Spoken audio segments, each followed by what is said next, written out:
Hi, Guy. We are going to a cold place tonight. It's so cold that your eyelashes will freeze together before you blink. You are standing on the deck of a medieval pirate ship. The wooden board is smooth due to frost. The sea around you is as dark as spilled ink. The wind pierced through your coat like a knife.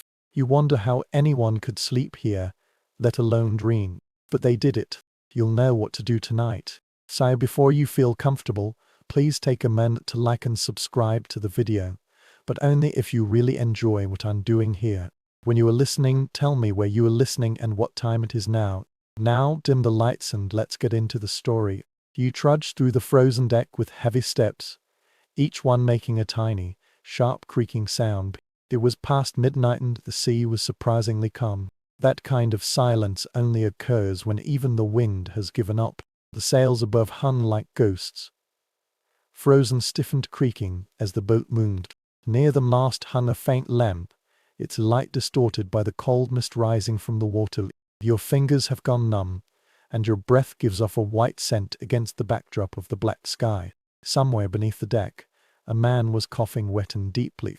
The other one is too prey to street. Elmo, the patron saint of sailors and lightning, that you don't know if it's out of gratitude or despair. The smell of salt and tar mixed with something so might be unwashed wool, or the last barrel that has gone bad. You looked up at the rigging and imagined that even in such weather, someone would climb up. They wore bare hands and smooth boots, just to adjust the frozen lines. If possible, they will sleep where they can. Pirates don't have luxurious cabins, not the kind you see in movies. Most people sleep in places that are not trampled upon. Sometimes it's between buckets, and sometimes it's on ropes. When the cold comes and the winter ocean becomes wild, it means having to survive in such an environment, which would doctor most modern sailors off the deck, screaming for a hot bath. You rub your hands together, trying to feel your fingertips. There is a metallic smell in the air, like old coins. On some nights, it was so cold that the metal clasps stuck to the skin. Despite their arrogance, the pirates still couldn't escape the cruelty of nature. Ships in the 15th and 16th centuries were not insulated. The deck was leaking water and the hull was moaning. The only thing that could prevent hypothermia was a tattered blanket. The warmth of the crude embers was squeezed together like sardines. Historians are still debating whether the pirates deliberately avoided the distant north or have no choice but to pursue trade routes. That one thing is certain: the winter on the ship is merciless. The North Sea might turn into mud, and the Baltic Sea might turn into glass. Ice formed on the rigging, pressing down on the mast. The men chiselled around on it with knives just to prevent the sails from breaking. You stopped near the bow and leaned against the railing. The sea below looks very solid and one can walk on it. Grayish minus blue ice fragments were rolling. Somewhere beyond the horizon, the port was frozen and closed. Fishermen were wrapped on the shore, and there is still a glimmer of warm hope. The pirates on this ship have no such hope. Here the cold is not a visitor, a crew member, a fact that is often forgotten. Pirates do not always come from tropical regions. The romantic image of the Caribbean emerged later. In medieval Europe, especially between the 13th and 16th centuries, pirates often roamed the North Atlantic, the English Channel or the Scandinavian coast. They attacked merchant ships from the Hanseatic port and even the icy northern shipping routes. The term Vikings has long since vanished, but its echoes still linger in the cold breaths of those who made a living by plundering and sailing. Here's a quirky anecdote that can keep your imagination clear for a few more minutes. Some pirates rub their hands with whale oil before going to bed to keep the heat under their skin. Whale oil is thick and greasy, just like a primitive layer of heat. Sure, it smells bad, but when your bones hurt from the cold, vanity is no longer an issue. Now you can almost feel that smooth residue, mixed with salt and dirt, capturing the slightest bit of heat your body can generate. You approach a small wooden hatch leading below the deck. It emitted a faint yellow light, flickering like a heartbeat. Inside, the air would be different. Maybe it would be warmer, but it would be suffocating. The people there would huddle together and wrap themselves in the cloth they had stolen or sewn. Perhaps some people snore because of missing teeth. Another dreams gold he will never spend. It's not comfortable to sleep on such a ship. This is a compromise between exhaustion and fear. The wind blew again, whistling past the sails. You pulled your coat tighter, although it didn't do much. Your thoughts wandered to how pirates measure comfort, not softness, but survival. A night without losing a toe due to frostbite is considered a luxury. One morning, the hull of the ship did not crack on the floating ice, which felt like a blessing. The sea doesn't care about their crimes and courage. It merely exists, cold and infinite, testing anyone who dares to cross it. You glanced at the stars, which were faint needles blurred by thin clouds. Somewhere above them, the same constellation has witnessed sailors struggling on such nights for centuries. Orion's belt, the North Star, is a familiar companion to those who have no one to rely on. The rhythmic stream on the mast became almost hypnotic, like a lullaby composed of wood wind. There is also a kind of beauty in this. If you squint your eyes through the pane, along the faint flickering frost of the railing, you catch the light of the lantern. The sea was breathing slowly and sleeping peacefully. Think about the crew embers below. Each one has a story. Some are murderers, some are escapees, and some are just at their wits' end. Tonight, they have a common enemy, the cold. Tomorrow, perhaps they will continue to kill, but for now, they just want to keep breathing. Your hands slid over the deck railing, and you felt a thin layer of ice under your palm. It's very rough, really. Despite numerous dangers, the ship was still alive, groaning like a creature under pressure. Somewhere, the rope broke and someone cursed softly. The sound soon vanished into the night and was swallowed up by the wind. Historians who write about these ships usually focus on battles, treasures and flags. But the truth, the insignificant truth of humanity, lies in these cold nights. They sleep in boots because taking off all their clothes means death. How was a person's blanket stolen at the moment he fell asleep? Sometimes they sink quietly in the dark, their voices trembling but firmly reminding themselves that they are still there. You feel the boat rolling beneath your feet, gentle yet firm. Somewhere deep in the cargo hold, barrels whirsh, shaking and chains work reeking. You can almost hear the ghosts of everyone in the past, sailors, marauders, dreamers, each leaving a trace of warmth in the endless cold. When you stand under the fragile sky, you realize that this story has nothing to do with wealth or glory. This concerns survival, the oldest and most fragile one. One trembling night after another, all you can do is hold on to the creaking wood beneath your feet, hoping that the sea won't notice you tonight. When you shift your center of gravity, the boat groans beneath your feet. The curvature of the wooden board is enough to remind you that the entire world of wooden ropes is floating on the merciless sea. The air grew colder and a steady wind cut through the sail ropes. You can hear the sound of the rope being pulled and the low, painful sound of the wood. Every brook is brimming with vitality, as if this boat is trying to talk to you. You moved slowly, groping along the cold railing.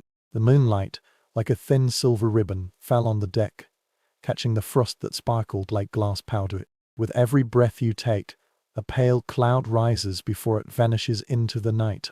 The sails were hard and heavy due to the ice, and the edges of the canvas were frozen into strange wavy shapes, looking more like sculptures than fabric. You stop and listen. The sea had calmed down, and only the faint hissing sound of small waves lapping against the hull could be heard.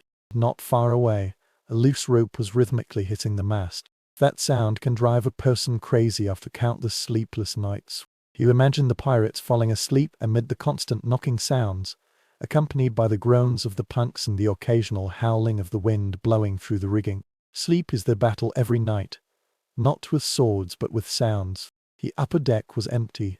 Most of the crew members have disappeared below to take shelter from the wind. You could almost see their shadows moving there, crammed into a space filled with the smell of salt, sweat and mold. Above the hatch hung a lamp. Its light was golden but very faint, painting a slowly moving halo in the air. You reached out your hand to steady it, but your fingers brushed against the metal handle. The cold will burn your skin, so you will retreat quickly. Every surface of the ship has bite marks. Even if the rope is frozen very hard with salt, if you hold it too tightly, it will cut your palm. It is easy to understand why some people refuse to climb the rigging in winter. As long as they slip on the ice, they will fall into the water and disappear into the black water before anyone notices. There is a little fact that might surprise you. Ships in the Middle Ages were ever quiet, even on calm days. The constant bending of the wood, the rhythm of the waves lapping against the hull, and the rustling of the wind on the rope minus all these create a vivid symphony that never stops. This is the ocean version of white noise, only sharper, more shrill and mixed with danger. The pirates gradually got used to it. After that, many people couldn't fall asleep on land and couldn't rest without the brook and the chorus of various sizes. Then, there is the smell. Every ship has its own scent of survival. You can imagine it now. A strong smell of tar, the soreness of unwashed clothes, the faint sweetness of aged rum, and the dark odors of rotten or damp wool. This is the scent of confinement and patience, the scent of someone who, even if they want to escape, cannot escape from their own boat. You walked towards the bow of the ship, with the wood beneath your feet, smooth and shiny. The railing was covered with rinds. Each line of ice captures the light like a crystal minus clear pattern. Somewhere deep in the hull, the snoring rose and fell. Strangely enough, almost calmly, anyone can sleep here. However, they did it. They had to do so. A person who can't sleep at sea will lose his mind within weeks. The test of reality has quietly arrived. Most of these pirates will not live to old age. Disease, cold, hunger and war took away their youth. You may not survive this week, let alone get through the winter. Just air can destroy your spirit. But now they are here, seeking rest amid the storm, wrapped in tattered blankets or curled up in corners where the wind could reach. A strange fact that has long fascinated historians is that pirates often slept near weapons. Even in dreams, scimitars, pistols and daggers are placed within easy reach. This is not paranoia, this is practicality. On a ship full of thieves and killers, the line between sleep and death is very thin. Some people even tie their weapons to their belts before lying down, so that no one can steal them. Imagine the jingling sound of metal as they tip over, the dull clatter of a pistol sliding on the wooden board. He squatted down, placed one hand on the deck, and felt the faint tremor of the waves below. It has a rhythm, slow and deep, just like the heartbeat of some ancient thing. The boat speaks to you through the blinds, whispering about its age and its burdens. Close your eyes for a while, listening to the wind, the sound of the woods, and the whispers of life beneath the deck. Historians are still debating whether pirates preferred to sleep on or off the deck during the coldest voyages. Some people believe that staying underwater can provide warmth from the corpses of other people and the enclosed air on the ship. Others, however, say that the lower deck is too dirty, too damp and too poorly ventilated, and people would rather risk frostbite under the starry sky. Both might be correct. You can imagine it. The person below was wrapped in wool, stinking and sweating profusely. Another person was curled up under the vast sky, shivering but breathing in the fresh air. The light of the lantern flickered again. You lean against the mast, feeling its steady pulse. The wood moved with each roll of the boat. It is full of vitality under your shoulders, just like an old animal breathing in its sleep. The ropes hanging nearby touched each other gently. And a peaceful night, a steady rhythm. The world has shrunk to the coldness of ships, the sea, and sound. The horizon vanished and stars were blurred by the flinting clouds. You can almost forget that there is land anywhere. Here the pirates are trapped between two infinities. Above is the frozen sky, and below is the boundless sea. Their only true home is the fragile wooden board between them. You look around slowly for the last time, and the deck was a map of frost and moonlight. Every line, every nail, every frozen puddle is telling the story of human stubbornness. The people below are sleeping, if you could call them sleeping, and their boats are groaning softly around them. And you, standing here panting heavily, can almost understand their feelings. The restless peace between exhaustion and fear, the strange beauty of living one more night. You climbed up a very short ladder to the lower deck, where the air was getting thicker and thicker, filled with the smell of asphalt and old wood. The corpses were too close, making one feel uncomfortable. The sound of the sea gradually faded away, turning into a gentle hum, replaced by the soft swaying of ropes and the moaning of the hull. Here you finally see them, those sleeping pirates. They are not lying on feather beds, nor are they lying on berths like soldiers, but on narrow hammocks. The hammocks are hung from one side to the other, and as the ship moves under them, The hammocks make creaking sounds. You can't breathe. It feels like entering a different world. A floating cave that shakes every time a wave passes by. The light of the lantern eyed everything a dark golden hue, slowly swaying, and the shadow crawled on the beam of light. The hammocks swayed gently, each wrapped in a shape with rough fabric. They look very calm, but the scene ever allows anyone to truly rest. A small detail record from the early age of navigation indicates that hammocks were not originally for comfort but for safety. The sailors knew that sleeping on the deck was dangerous. A roll of the ship might knock a person against the wall or throw him to the floor. A hammock changed this. They were suspended by ropes, moving along with the boat, holding the corpse instead of fighting with it. The pirates soon adopted them. A person lying in a hammock can sleep without hurting their ribs. You approached and touched the edge of one of them. This fabric becomes hard due to salt and cold, and its fibers are rough under your fingers. You can imagine the feeling of the sea breeze rubbing against your skin. One strange little detail you might not have thought of is that some pirates spread stolen canvas or even animal fur on hammocks, if they are lucky. Anything that can retain a little warmth is precious. The fabric has the smell of smoke, sweat and salt. But when you hear the rhythm of the hammock swaying, this mixture means survival. It feels just like hypnosis. The pitch of each song is slightly different, blending into a strange lullaby. Sound has weight, just like time itself swinging back and forth. The size of this ship seems to have the same weary rhythm.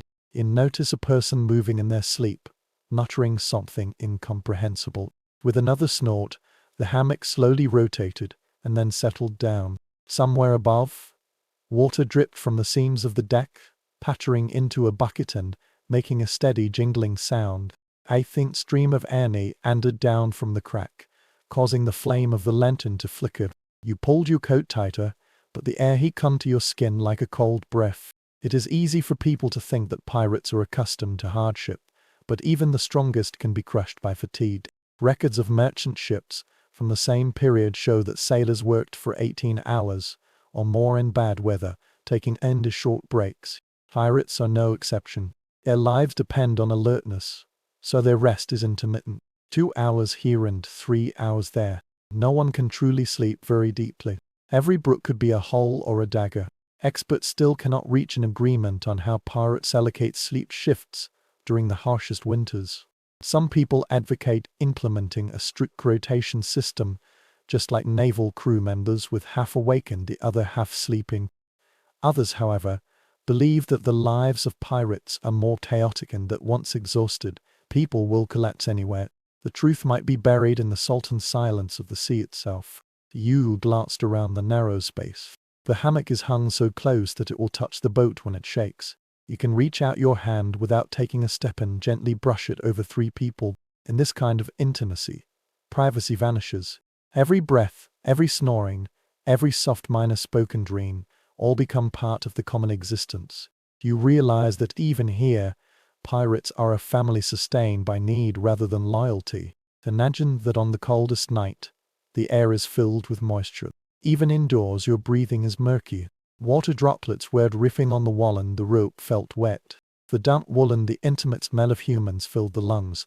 You can almost taste the saltness inside. Suddenly, a small stream broke the tranquility. The boat moved, and several people murmured to themselves in their sleep. A person opens his eyes and then closes them again. These people have learned to sleep on everything. The sound of the waves crashing against the hull turned into background music. The swaying motion would have made you seasick, but now it has made them fall asleep like children. This is an astonishing human habit. Sailors, including pirates, often hummed softly before going to bed to steady themselves. A piece of music may be passed from one hammock to another, with slight variations each time. It's not entirely music, nor entirely prayer, but something in between. When the storm gathers, it keeps fear away from the bay.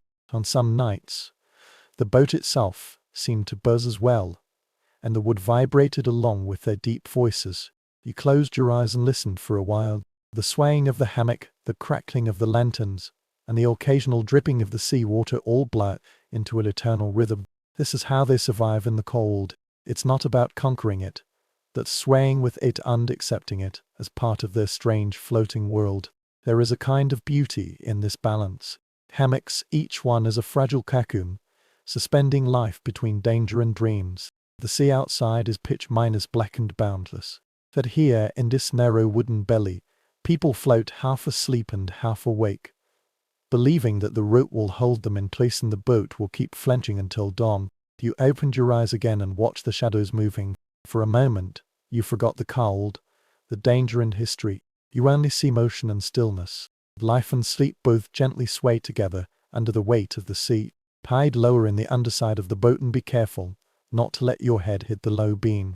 As you move forward, the space becomes narrower and narrower, and with each step you take, the air gets thicker and thicker. It feels warmer here, but not in a pleasant way. The steam under the wooden board was no longer fresh, mixed with the smell of salt, smoke and human breath. Your boots are slightly stuck to the damp floor, and the water droplets dripping from them are very slippery. The dim light hardly reached the corner.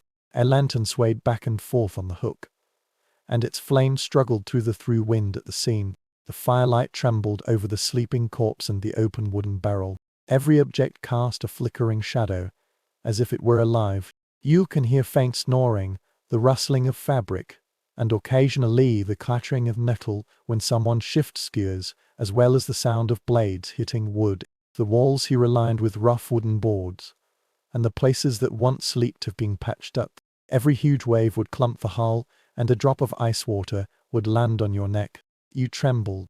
This is where pirates really live, not on the open deck under the moonlight, but in the damp darkness below, half Midas buried in ropes, wooden barrels and corpses. According to the diaries of sailors in the late Middle Ages, the lower deck was both a haven and a prison. In the sky, the wind can kill you from the frost. Here, the air might suffocate you first. However, most men prefer it. Even dirty air is better than a clear sky. Life under the deck has a peculiar feature.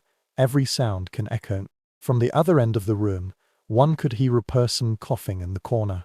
Conversations turn into whispers, and whispers often become secrets. Here, alliances are formed, grudges are brewed, and stories are told in every breath. Cold may rule the ocean, but here, warmth comes from companions.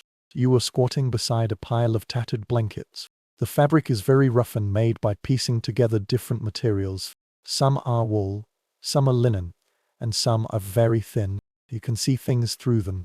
They give off a strong earthy smell. You can imagine 2 or 3 people sharing a car, huddled together in a weary silence. In a corner, you notice a tiny figure, perhaps a boy under 15 years old, curled up together, with his knees touching his chest and his back leaning against a wooden barrel. The pirates made the young people do the dirtiest work on the ship: clean the deck, send messages, and fix leaks. Many people have never seen land again. For them, the lower deck is both a bedroom and a classroom, as well as a place of nightmares. You approach the hull and hold it down with your hand. It gives the impression of being alive, cold and damp, but it beats slightly with the movement of the waves outside. You can feel every vibration of the ship when it shakes. It's hard to imagine sleeping in that endless swaying. But people here do this every night. For them, sleeping is not for comfort but for escape. The records of explorers of the same era show that crew members often use ropes or hanging cloths to divide the cabins into rough sleeping areas. It gives people a false sense of privacy, although no one has ever been truly lonely. A cough or a shout can break through this thin barrier. Some people even carved small talismans on the beams near their hammocks, hoping to be protected from seawater. Some surviving logbooks record a strange and touching practice. When the weather was at its worst, some pirates would put a small piece of embers in a cupboards and boil to protect them, as if they were treasures. Embers will faintly glow in the night, a fragile promise of warmth. They call it the heart of the ship. If it goes out, people say bad luck has come. To this day, researchers still cannot determine whether this ritual is widespread or limited to a few desperate crew members. The evidence is fragmented, half folklore and half facts. But even if you just imagine it, you can clearly see its meaning. In the darkness at the belly of the ship, a red embers must have felt like life itself. Look around and think about the stories that must have been told in this space. A man boasted that the raid had been successful. The whispers of the storm almost swallowed them all up. Others recalled their hands that they would never see again. These sounds must have been mixed with the brook and water droplets, weaving a unique music on the boat. The longer you stay, the more murky the air becomes. You start to notice the spatial sound layers. The rhythmic sound of waves lapping against the hull, the faint wind blowing through the crack. The person sleeping in the hammock was moaning quietly. All of this blends into a strangely comfortable pulse. This ship breathes along with them, its lungs filled with salted human dreams. You kneel beside a hammock and study its owner carefully. A man with a disheveled beard had half of his face buried in a rough cloth and one arm hanging loosely to the floor. His hands were twitching, as if he were still grasping a rope or a sword. Even when he is sleeping, he can't put down his work. The scene ever allows such a surrender. After a while, close your eyes and try to imagine sleeping here. The heat wave hit us in the face. The stench of molten sweat wafted towards us, and the wooden wall let out a sigh every time it swelled. However, within this unease there are also some gentle things. The rocking of the ship will sway you around without permission, like a cradle carved from suffering. A forgotten sailor once wrote in a note at the edge of the page, "The ship beneath the deck held its breath." You now feel the truth. The air was thick but very quiet, as if the people on the ship were sleeping. The entire ship came to a stop. In this dim cacophony, above the howling of the cold night, people found a fragile tranquility before the dawn once again awakened the wave. You pulled yourself back to the main deck, and a ray of morning light seeped through the cracks in the planks. The cold air immediately rushes towards you, biting your cheek. You can smell the sea again, fresh and sharp, mixed with the scents of old salt and wet ropes. The sky is the color of steel, and you feel the first whisper of snow in the wind. The crew embers began to stir. One person stretched his body while the other coughed. His breathing formed small clouds. You noticed their dress. Nothing is uniform. Their clothes are a mixture of various fabrics that can be stolen, traded or pieced together. This sight tells a quiet story about survival. Documents from the 15th century mentioned that sailors often wore wool close to their bodies, followed by linen, and then thick coats made of canvas or animal skins. The pirates imitated this habit and wrapped themselves up in anything that could keep them warm. Some people even wore skirts of linen stolen from plundering or robes of priests, which worked on open and made into cloaks. It doesn't matter how it looks. Enthusiasm is more valuable than pride. You see a pirate tidying up a scarf made of bright red fabric. Its edges are worn out, but it's very thick. He tied two loops around his neck and tucked them under his chin, muttering to himself what it meant not to let the devil's fingers touch his throat. This might be a strange superstition. Sailors believe that the soul carried by the cold can crawl into a person's lungs when he is sleeping. A scarf is more than just comfort. This is a form of protection. The wind grew stronger and stronger, breaking stiff sails. Pull your coat tighter. Even here, you can feel frost on the rug, the way it hardens each knot. The men rubbed their hands and stomped their feet, trying to warm up their limbs. Someone said with a wry smile, "The sea steals heat faster than it steals gold."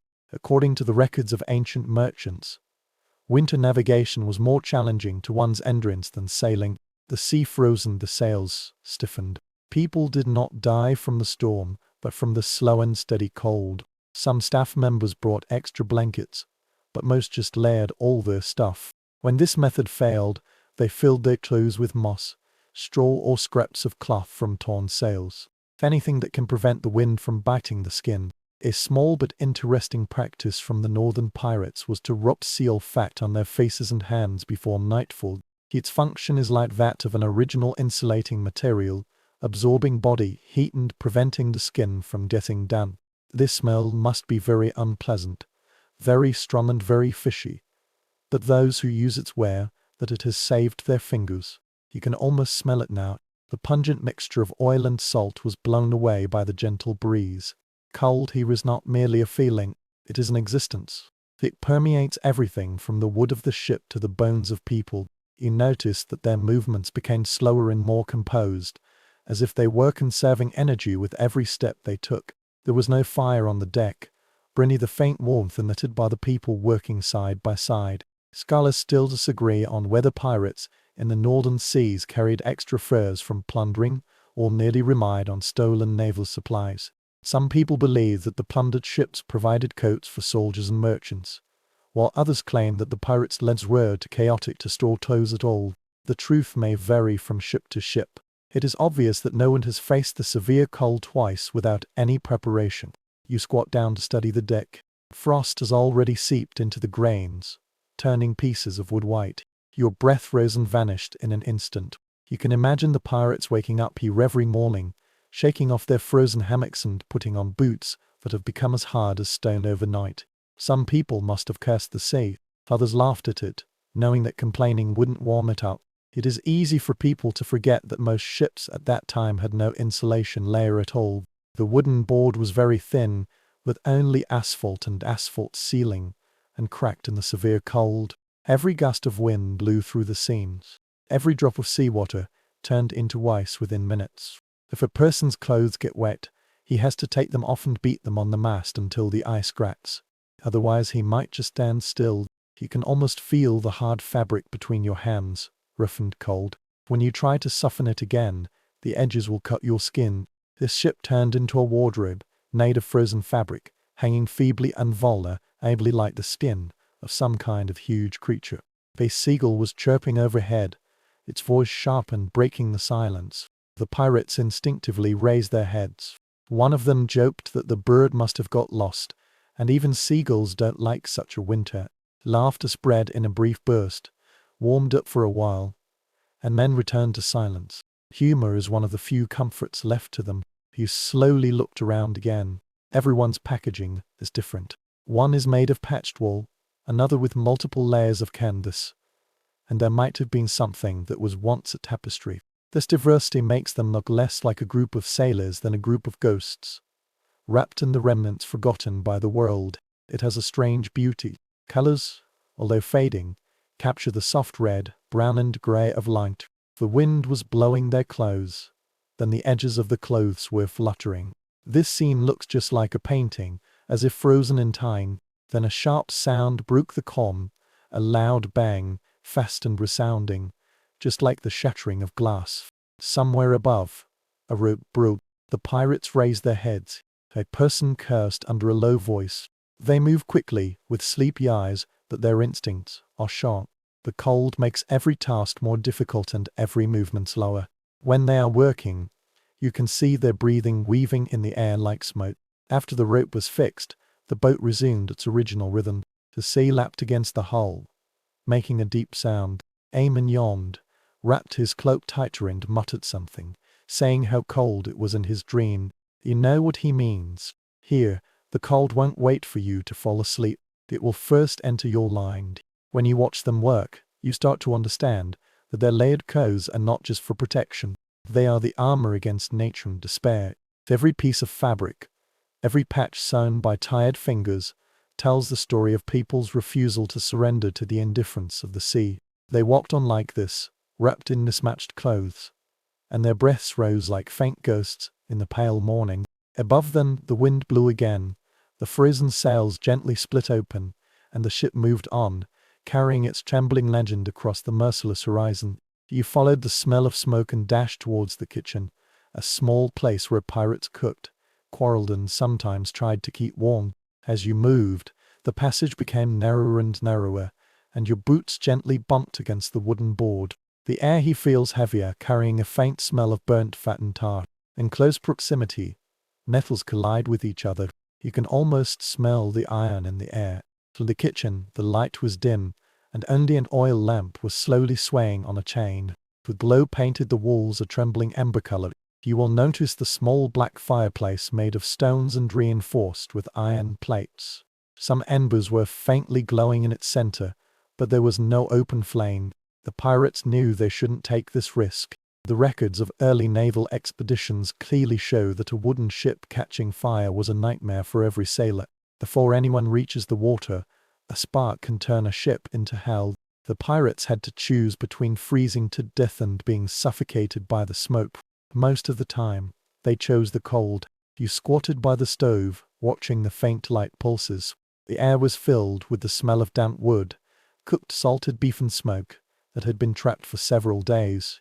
The pirates surrounded it like moths. Some people stretched their hands very close, being very careful not to touch the iron. Their fingers were racked and painful from the cold.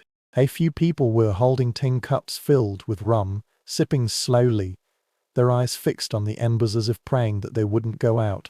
This is a small but interesting detail in the ship's log. To create warmth, without an open flame, workers often fill iron pots with heated stones or sand. They will seal the top with cloth and bring these temporary heaters below the deck. This warmth lasted for several hours and was only enough to frost if fingers or melt the ice on the rope. You can imagine the smell of burnt fabric mixed with the sea breeze. The wind was howling faintly above, blowing in through every crack. The lights were flickering, casting long shadows dancing on the wall. The pirates were quiet and moved slowly. A person scraped off the last bit of food from the pot. Another person rubbed the knife against his sleeve and muttered that his bones were all frozen. They talk about warmth, as if it were a treasure. Modern researchers still cannot reach an agreement on how crew members can control heat during deep winter voyages. Some people claim that they have built small fire traps to burn in the open air when the sea surface is calm. Others believe that they used sealed lanterns filled with whale oil. Their faint heat was amplified by layers of wool and their bodies tightly huddled together. No matter what the truth is, this is a dangerous balance. One wrong step could lead to being burned to death by fire or frost. You were sitting beside them in the dim light. The light emitted by the charcoal fire breathed like a living thing. Every few seconds, a pirate would lean forward with a stick, stir up the ashes and draw or life out of the heat. When the warmth returned, the room felt even smaller, as if the air itself had become softer. For a moment, everyone relaxed, their shoulders drooping and their eyes half closed. Then someone smiled gently, breaking the silence. He pointed to a sunken copper kettle hanging on the hook. The handle is wrapped with a rope, and there is a small wood carving hanging on it, shaped like a fish. This is a spell, a small promise, guaranteeing that the ship won't catch fire. The men smiled, gave a gentle pat, and then continued working. The life of a sailor is filled with such symbols. They carried bone fragments, shell fragments of driftwood carvings, each with its own story. None of these are luxury goods. They are genuine beliefs. When the world around you is made up of ice and salt, even superstition gains weight. You feel the boat tilting slightly beneath your feet. A few drops of hot water spilled out of the pot and landed on the cold floor with a hissing sound. The pirates cursed silently unmoved to steady the pan. One of them joked that the ship must be jealous of warmth. Laughter resounded once again, brief but sincere. This feeling is like a small victory, proving that even if the flame cannot burn, the soul can. Outside, the wind is starting to blow. You can hear the humming sound of the sail being pulled, tightened, the rope being tightened. The sound pierced through the woods, reminding people that the cold had been waiting right outside the wall. The pirates instinctively glanced at the ceiling. The sea is never far away. During a voyage in the 14th century, there was an interesting record mentioning that sailors sometimes used heated shells to warm their dwellings. They would take one from the kitchen fire, roll it across the deck in a bucket of sand, and then put it in a metal box to cool it down. The risk is huge, but the reward is a few hours of cold that can be endured. It's hard to say whether the pirates really dared to do so, but the idea itself shows the efforts they made for survival. Imagine that faint red light flickering on the exhausted faces of the people. The light shone on the scar on the beard and the eyes that had become dull due to fatigue.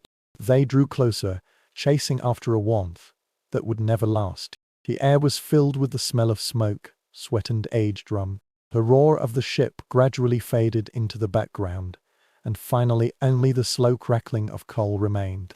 It is easy to see that the act of keeping the flame alive, no matter how small, becomes a sacred act. That was the heartbeat of the ship, the pulsation of light in the darkness.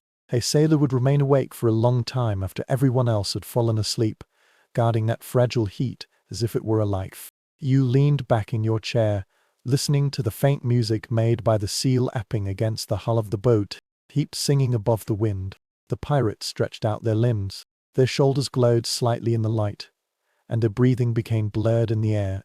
For a moment, The room was almost filled with humanity and was almost safe. Then the lights flickered, and the chill returned, quiet and patient. The warmth soon vanished, leaving only ashes and the smell of salt. You can sense the change in the air, reminding you that comfort won't last long here. But in this brief moment, as the embers burned, people's eyes became heavy and the cold seemed far away. The ship grew larger again. Deep in the ship, there was a small piece of glowing coal still breathing. You climbed back to the middle deck, where the light was faint and deep blue, indicating that a new day had begun. But the sun had not yet dispelled the fog. The air feels very brittle, as if it will break if you breathe too rapidly. Above you, the sails hum in the wind. The sails were taut and you heard the brook wriggling slowly. This is not a voice of chaos, but a voice of responsibility. This ship never sleeps, even if the crew members want to.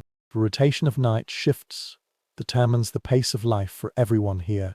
Pirates, like naval sailors, divided their time into shifts, which work old watchmen. Some people stand guard while others rest. Every few hours, the bell rings to swap them. This is the only clock they truly trust. You imagine the sound of that clock, dull and distant, like a whisper from the sea, penetrating the dream. The historical record of early privateers described this shift as discipline and curse. Taking too much rest means danger. Too little means crazy. Pirates never like order and often change their schedules according to their emotions or needs. Some people sleep for 2 hours at a time. Others completely refuse to sleep and do not lie down until they are exhausted.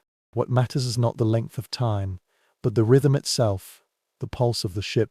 Life never stops. You leaned against the railing, feeling the coldness under your palm. The horizon glowed slightly. Several people tiptoed out from beneath the deck, their eyes blurry and their hair frosty. One of them yawned so hard that even his chin split open. Another person splashed a handful of seawater on his face, panting and laughing in shock. Their voices sounded terrifying, but they were very vivid. The next shift has already begun. In the diary of a sailor in the 16th century, there is a fascinating note that reveals that the person on duty used music to stay awake. It's not the kind you might imagine, but rather a low hum, a rhythmic stomping sound, or the sound of a spoon tapping on a wooden barrel. It keeps pace with the rocking of the ship. You can almost hear its sound now, a slow, soft tapping, like a heartbeat drifting on the deck. The person on the steering wheel was grasping it tightly. His fingers were red and cracked. When he adjusted his course, the ship tilted slightly. Beside him, another person gazed into the fog, observing what might be the shape of ice or an enemy sail. Neither spoke. They don't need to do so. Here, silence is its own language. The way they move has a meditative feeling, as if their bodies have learned to follow the rhythm of the ocean. You begin to understand why so many sailors treat the sea as both torture and a teacher. Its movement penetrates into the bones. Even during sleep, the body shakes as if it were still working. It is said that people who return to land often sway unconsciously for several days, and their bodies still try to keep balance on the invisible waves. Not every watch is peaceful. Sometimes, darkness conceals more than just the waves. A person turned back to look, frequently checking the shadow, as if expecting something to climb up from the sea. Do you still remember hearing that sailors once believed their work reaches following behind the ship, waiting for the moment when someone fell into the water? The fear of being alone in the dark ocean is more terrifying than the battle itself. This cycle continues. The people who had just finished their shift staggered beneath the deck, their faces turning pale from fatigue. One of them stroked his chest, as if trying to drive away the coldness that never left. If the noise and the cold permit, they will go to sleep now until the next bell rings to wake them up. To this day, experts are still discussing exactly how long pirates can rest at sea. Some people estimate that during long voyages, they sleep for less than 4 hours a day. Others, however, believe that the chaotic life of pirates has given them longer rest periods between raids, a luxury that the Navy cannot afford. The truth lies somewhere vague between exhaustion and need. You approach the main mast where lanterns are hung. The flames flickered faintly, but its light spread across the deck, illuminating the frost stuck to the ropes and railings. Your fingers slid along one of the ropes, feeling the hard salt skin that formed overnight. It will make a slight creaking sound when touched by you. Everything here is related to the sea, even the tiniest fibers. A pirate on duty began to whistle gently, a slow melody that sounds more like mourning than music. The others glanced at him, but did not stop him. The sound drifted through the air, hovered around the mast, and gradually vanished into the distance. It fills the silence but does not break it. At this rhythm, the ship turned into a living organism. Each person is a cell, each person watches over a heartbeat. When one part fails, the rest must continue. This understanding binds them together more than any code of loyalty. The ocean teaches us unity through fear. Some crew members have a strange little tradition of passing a token when changing watches. It could be a carved bead, a button, or a piece of rope, symbolizing the weight of responsibility. The person who starts the shift change will briefly hold it, whisper something only he can hear, and then tie it around his wrist. It is considered inauspicious to drop or lose it. You imagine rough hands exchanging that small object in the cold air. A simple act has great significance. The sky brightened a little. The dawn is dim. The sea surface remained pitch-black, although there were glimmers of light where the fronting ice had drifted. You watched the pirates sweep across the horizon, squinting their eyes towards the wind. Sleepiness still lingered on their faces, but alertness returned. Slow and steady, the bell rang again. A hollow voice was swallowed up by the fog. Another round of rotation has begun. Another transaction between sleep and responsibility. You know this rhythm will never stop. Not because of the weather, not because of exhaustion, not even because of fear. The life of this ship depends on it. Close your eyes for a moment and let the bell ring in your chest. It is no longer a shrill sound. This feeling is like breathing, continuous and calm, an anchor against the chaos of the sea. The lives and sleep of pirates follow this rhythm, and in a strange way, you do the same now. The next night, the cold grew deeper and the air became very heavy. It was safe to drink. The sky was scarred by purple clouds, and the waves had slowed down, turning into a thick, slow roll. The boat moved in the water like a tired animal. The lanterns swayed lazily. The pirates gathered together, their faces covered with shadows and pale. Tonight rum will be the only warmth they can feel. The smell hits you first. Sweet, sharp, earthy, mixed with molasses and smoke. Someone handed over a flask along the way, but no one said a word. Rum burns the throat, but it also blurs the cold, making the edges of the night softer. After drinking, the man felt a great sense of relief, as if he could finally feel his heart again. Historical magazines often mention that rum was both a comfort and a curse to the ships of this era. The strong liquor can numb pain, calm fear and fill the stomach when food is scarce, but it can also make people slow to react, irritable and trigger fights, and eventually may lead to bloodstains on the wooden board. Unlike naval crew members, pirates were not rationed to control their drinking. Depending on their mood and the degree of pain, a bucket of wine may last for a week or a night. You sit near the group and listen to them talk. Their laughter could easily spread in the silent air, low and rough. Their story wanders between reality and imagination, strung together by the rhythm of the cups. One of them mentioned an attack near the Canary Islands, where they drank more than they fought. Another person swore that he had once seen a man's beard covered with a thick layer of frost, and when he laughed, the beard broke. This is a strange little fact drawn from the sailor's account. Some crew members mixed rum with seawater. On the one hand, it was to allow the rum to expand. On the other hand, it was to avoid the impact of drinking rum directly in cold weather. They called it grog, a term that later gradually became a tradition in the Navy. Salt can make people thirsty, but it is more likely to freeze the throat. You can almost taste it, spicy and salty, as if the ocean itself were in the cup. The light of the lantern shone on the surface of the bottle, making it emit an amber glow in the darkness. The pirates looked at it, just as people on land looked at a fireplace. Rum has become a substitute for calories, which is a deception to both the body and the brain. The wind gently blew over the ropes of the sails. A pirate began to hum a song. His voice was hoarse and deep. Others also joined in, and the melody was slow and uncertain, like a lullaby sung from exhaustion. This is not a song about victory or hope, but an older one, a song belonging to the sea. You can feel it in your chest. It's a strange kind of calm after drinking too much and sleeping too little. Experts continue to discuss whether alcohol can really help sailors survive cold voyages. Some people think that it just gives people a warm illusion, and once the buzzing sound disappears, it will absorb heat from the body more quickly. Others, however, believe that in small doses, it can offer genuine comfort, enough to prevent despair from sinking too deeply. No one doubts its impact on morale. A hot drink, even if it is a dangerous one, can keep a person energetic mentally, not physically.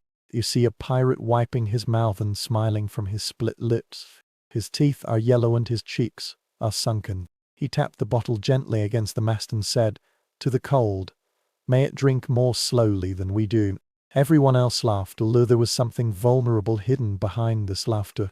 The ship swayed gently, and the lights rippled on the deck. Several people were leaning against the wooden barrel, half-minus closed eyes.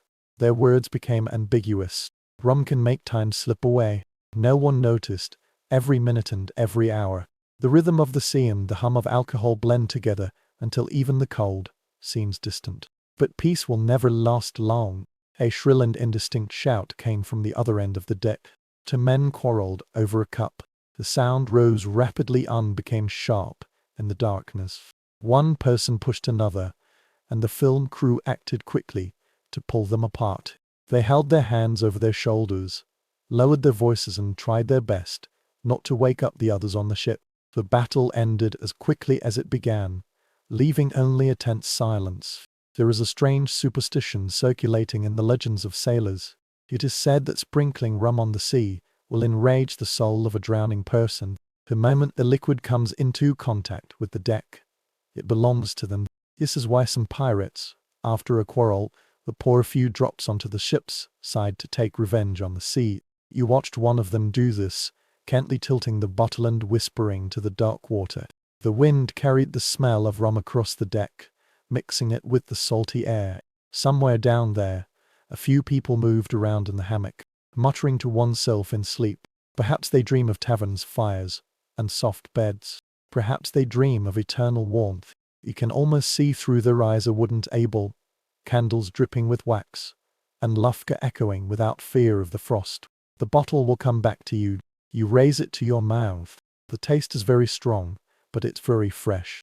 It burned for a while and then vanished, leaving behind a shared strange comfort. The cold is still here, pressing on your face and calling into your fingers, but now it feels softer, as if it has agreed to wait for its turn. Above you, the sails snapped with a snap and the boat tilted gently.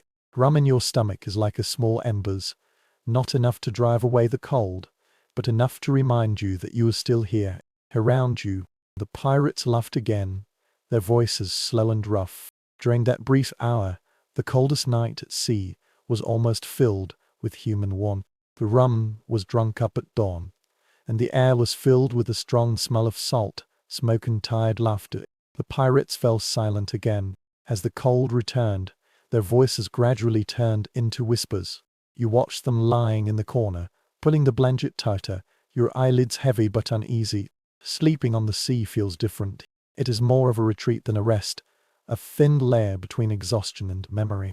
You lean against the wooden beam and feel the boat moving beneath you. It gently sways around you like breathing. The men fell asleep uneasily, their faces softening and their bodies curling inward. The sound of the sea mingled with their slow and uneven breathing. Somewhere up there, the rope gently struck the mast. This rhythm makes people feel almost thoughtful and almost intimate. According to the letters of captured sailors, pirates often dreamed of land. They talked about the beach, the fire and the soft bed, as if all these were miracles. Some people claim that they can even see golden coins flowing out of invisible boxes in their sleep, but when they reach out to take them, they are gone. You can imagine that sense of frustration and longing turning into a nightmare. The colder the sea, the sweeter the dream. In an ancient folk song, there is a wonderful glimpse of people's superstition about pirates. It is said that those who dream of fire in winter will not live to see spring. The flames in dreams are omens of fever, storms or wars. Sometimes men make jokes about this matter, but you can sense that they are half convinced. When warmth is a luxury, even the imagined fire can become dangerous. You see a man turning around in the hammock and muttering softly. His lips formed a shape that sounded like the word home. He might come from some green place, where there are trees and the curling smoke rising from the fireplace. The others either snorted or sighed, tangled up in the hammock like fish caught in a net. The boat shook, and the hammock shook along with it. It looks almost peaceful. From the perspective of historians, dreams are one of the few ways sailors escape. Diaries from the 15th century mentioned that sailors who stayed at sea for too long often experienced hallucinations.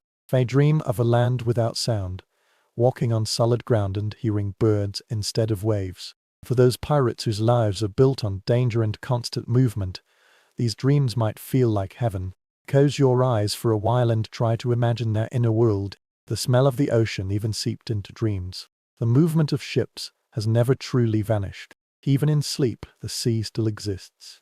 You might find yourself walking through a market, but the ground beneath your feet is tilted. You might see a face from your childhood, simply because it melts into a wavy shape. It seems that once the mind takes control of the ocean, it will never let go.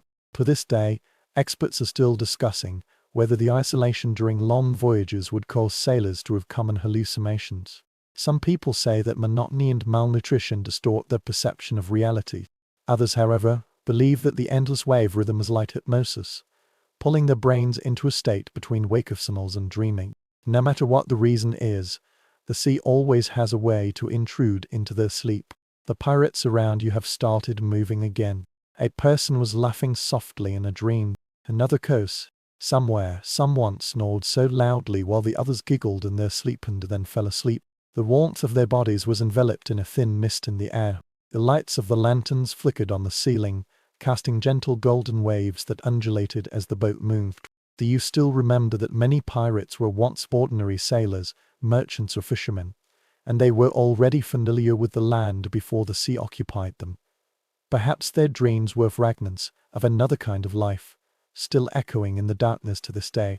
The houses in Lindang, the voices of women, the smell of bread.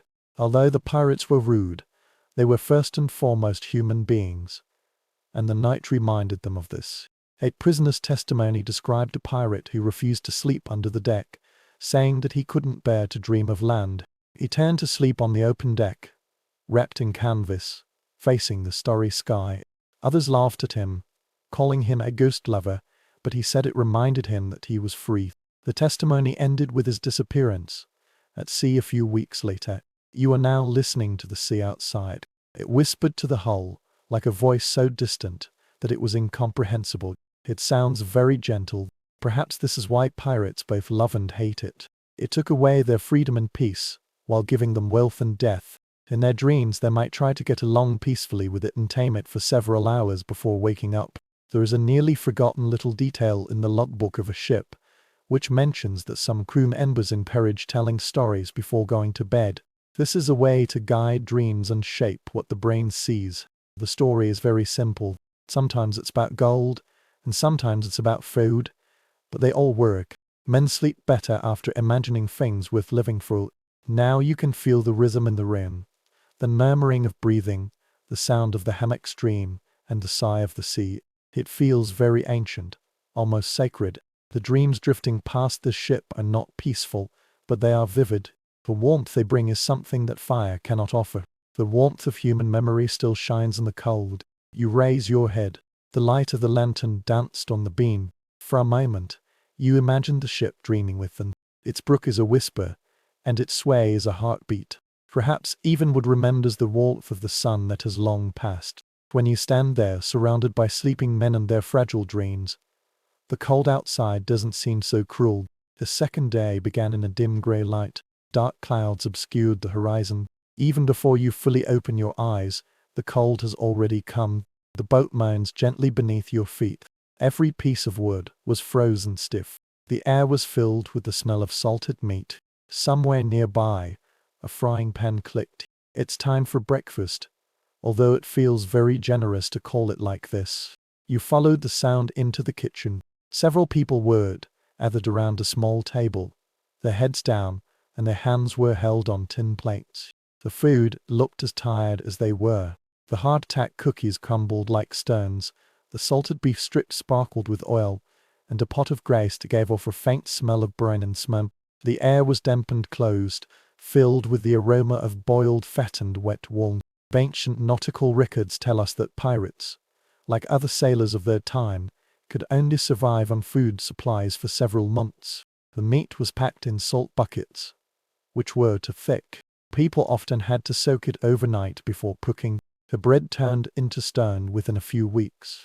If a biscuit breaks your tooth, no one will be surprised. They called it the bread on the ship, although it was closer to punishment. You see a man trying to chew a piece of beef, his chin slowly turning. He grunted, swallowed a mouthful, and then laughed without any sense of humor. "Better than snow," he murmured. Another spoonful was stood into a tin cup, and the soup was pale and thin. You can smell the salt from where you are standing. A strange little detail in life on board reveals that some pirates use their rum to soften hard candies. They will soak the cookies in water until they break. If any, they will mix the cookies with sugar or molasses. You turned into a kind of porridge, sweet and thick, providing a rare comfort in the bone minus chilling cold. Now you can almost taste it, sweet and bitter at the same time. The warm spread is enough to remind you of the feeling of comfort. The chef stirred the pot with a wooden spoon, his hands red from the cold. He hummed a song in a low voice, an old song from a port you'll never see. The melody was floating in the air, blending with the clinking of spoons and the gurgling of the boat. The pirates sat in silence, out of exhaustion rather than politeness. There were no fresh vegetables, no fruits, and no bread that could still be bent. The men's lips were chapped and their faces were pale. Some people initially show symptoms such as scurvy, bleeding gums, slow movement and dull eyes due to fatigue. The seam mercilessly and slowly pays the price. They chew and swallow, looking at nothing. The act of eating is more like survival than satisfaction. Researchers have discovered the records of some creative chefs who attempted to stay alert with strange recipes. Some people mix crushed biscuits with seawater and oil to make something similar to dumplings. Some people also use mustard powder to mask the smell of decay. This is a kind of creativity that stems from despair. Pirates are not cooks, but they are very stubborn. Anything edible becomes a meal. The person beside you took out a plate of stew and motioned for you to sit down. You pick it up and feel the warmth seeping through the metal into your fingers. The broth has a taste of salt and smoke, thin yet lively. You can feel it flying down your throat, warming that small part of you that has been forgotten by the cold. Beside you, the spoon is scraping the plate. For a few minutes, the only sound was eating. The argument began at the other end of the table. Two people were arguing over who could get the last bit of dried fruit. Their voices rose, but no one else interfered. Hunger can temper one's temper better than rum. Finally, the chef tapped the pot hard with a spoon, and the sound echoed throughout the kitchen. The battle has stopped. The ensuing silence was heavy and brief. The rhythm of eating. Now it's slow and quiet. A travel record from the 14th century mentioned a strange fact: sailors would sometimes keep small cloth bags filled with fragrant herbs or citrus peels when available. They will smell these odors while eating to mask the stench of spoiled food. Imagine a pirate holding such a charm up to his nose, pretending that the stew in front of him tastes like roasted lamb. This is both absurd and full of humanity. As the last piece of coal in the fireplace vanished, the air was filled with a strong smell of smoke. Someone is coughing. Some others burped and then laughed. The sound rippled in the room like sparks. It reminds everyone that they are still alive and still together. Outside, the wind was roaring again, and the side of the ship was creaking. The men soon finished, wiping their mouths with their sleeves or rags. Some people put breadcrumbs in small bags just in case. Others licked their fingers clean, not even willing to waste a grain of salt. The chef began to scrub his pot with sand and seawater, humming the same tune. Today's historians are still questioning how pirates managed to maintain their morale with such scarce food. Some people believe that dining together builds unity, a ritual that reminds them they are not alone. Others, however, believe that the monotony of food exacerbates discipline, not only feeling hunger but also rebellion. Both of these ideas might be correct. The kitchen is the heart of this ship, both comfortable and battlefield. Stay a little longer, please. The table is now empty and the plates are neatly stacked. The air was filled with the smell of salted beef. You look around and see people's faces hardened by hardship and their eyes dull by cold, but still alert. The sea can take away softness, but it will never take away the will to live. When you turn to leave, the chef poured the last bit of hot water into a small cup and handed it to you. His hands trembled slightly. He said, "For luck, you hold it," and the wort seeps into your palm. The taste is quite ordinary, consisting only of salt and metal, but for some reason it gives people a sense of sanctity. On this frozen ship, every bit of heat is a blessing, and every meal, no matter how meager, is a small form of resistance. Day by day passed, and the weather got colder and colder. A stealthy presence crept into every crevice of the spaceship. The ocean itself began to change. The water gradually darkened, looking like black glass, and the wind howled past. You pulled your collar higher, watching the snowflakes slowly fall, land on the deck, and then disappear into tiny water droplets. The pirates are moving slowly now. Their boots crunched on the frozen planks. They seldom talked to save some trouble for their work. The sail was stiffly hung, covered with frost, and the rope shone slightly in the dim light. Each line looks very beautiful, just like crystal lines wound around the mast. For you know that behind beauty lies danger. Hazards wait, and wait can damage ships. Historical records of northern voyages tell us that sailors were forced to climb onto frozen rigging with knives in their teeth and cut through the ice before it pulled down the mast. You can almost see it now. A person was standing halfway up the main mast, his fingers bleeding while shaving the glittering frost. The wind howled through the rope, and the sea below looked solid enough for walking on. A strange note was found in a merchant's logbook, mentioning a particularly harsh winter. The sailors smashed the ice on the sails with iron hammers and sang loudly, so that they wouldn't notice the numbness in their fingers. Their laughter froze in the air and then vanished. You imagine the sound, fragile yet bright, carried away by the wind like glass shards. The pirates on this ship are not far from such a fate. They moved on the deck at a cold rhythm, breaking the ice on the ropes and scraping the frozen planks with mallets. A person was leaning against the mast, having difficulty breathing, and his beard was stiff from the cold. He wiped it, but the crystal came back soon. The sea water gushed up in waves, freezing in mid-minus air and covering everything with a thin layer of white chill. Modern researchers have long been debating whether pirates dared to sail so far to the north. Some people believe that only crew members who are at their last resort or lost would take such a risk, while others think that the allure of trade routes and unattended goods have pushed them to the edge of the world. For whatever reason, their courage or madness led them to a place where even the sea seemed to be against them. He grabbed the railing and looked out. The ocean is flat and boundless, a grey mirror. Ice cubes drifted by like broken glass. They gently struck the hull. A hollow, crisp sound reverberated among the planks. Somewhere far away, you hear a deep and elongated sound, just like a sigh from the earth itself. The ice is moving. The pirates heard it too. Their eyes swept over the sound with caution, knowing what it meant. If the ship is trapped, the pressure will crush the hull within minutes. No storm, no battle, no flame can compare with that slow and intangible death.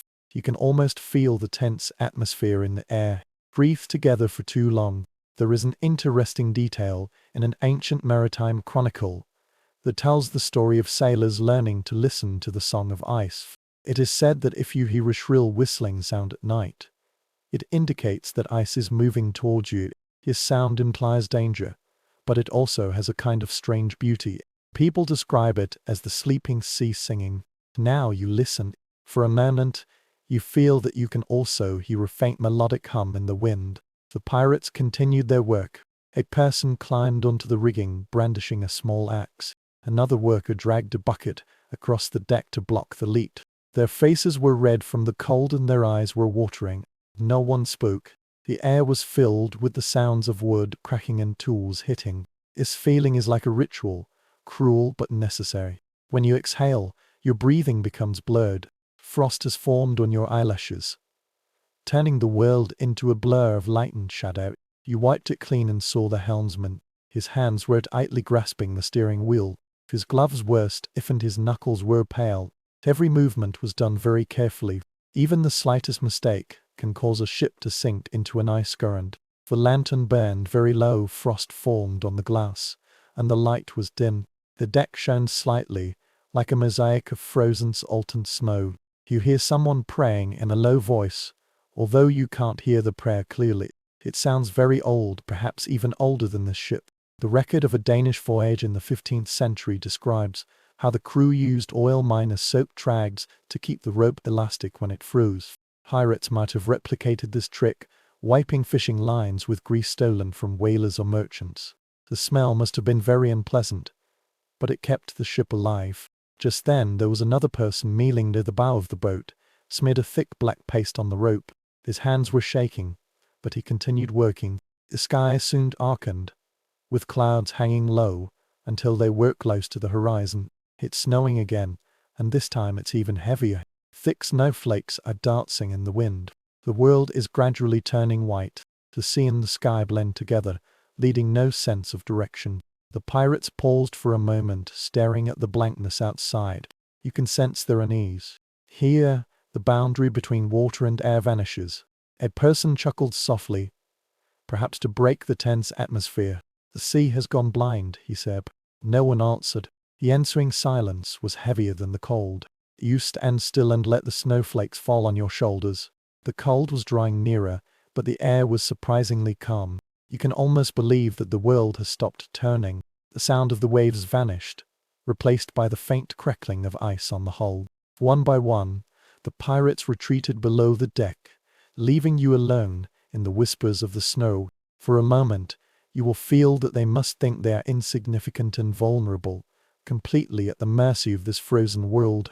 The boat beneath your feet is still alive, groaning gently on, moving forward on the sea surface that has turned into glass. Somewhere ahead, the horizon is hidden beneath layers of mist and ice, waiting. You also understand why sailors were more afraid of the roots of the north than of any cannon. The next night, the ship became strangely quiet. The wind had eased, but the chill was stronger than ever before, pacing the fabric and bones. The sea is very calm. The waves were small and slow, as if the ocean itself had frozen while breathing. You walked carefully along the deck, hearing nothing but the gurgling of the wood beneath your feet and the faint creaking of loose chains. Below the deck, the silence grew even heavier. The lantern burned very low, and the flame was weak and trembling. There was a nauseating sour smell in the air. It was the smell of disease, mixed with damp wood and salt. A man was coughing in the shadow, his voice thick and moist. Another one rolled around in the hammock, moaning softly. The rest of the people tried to fall asleep, although their eyes were still half-minus open, dull and tired. Ancient nautical magazines described diseases as the true predators of the ocean.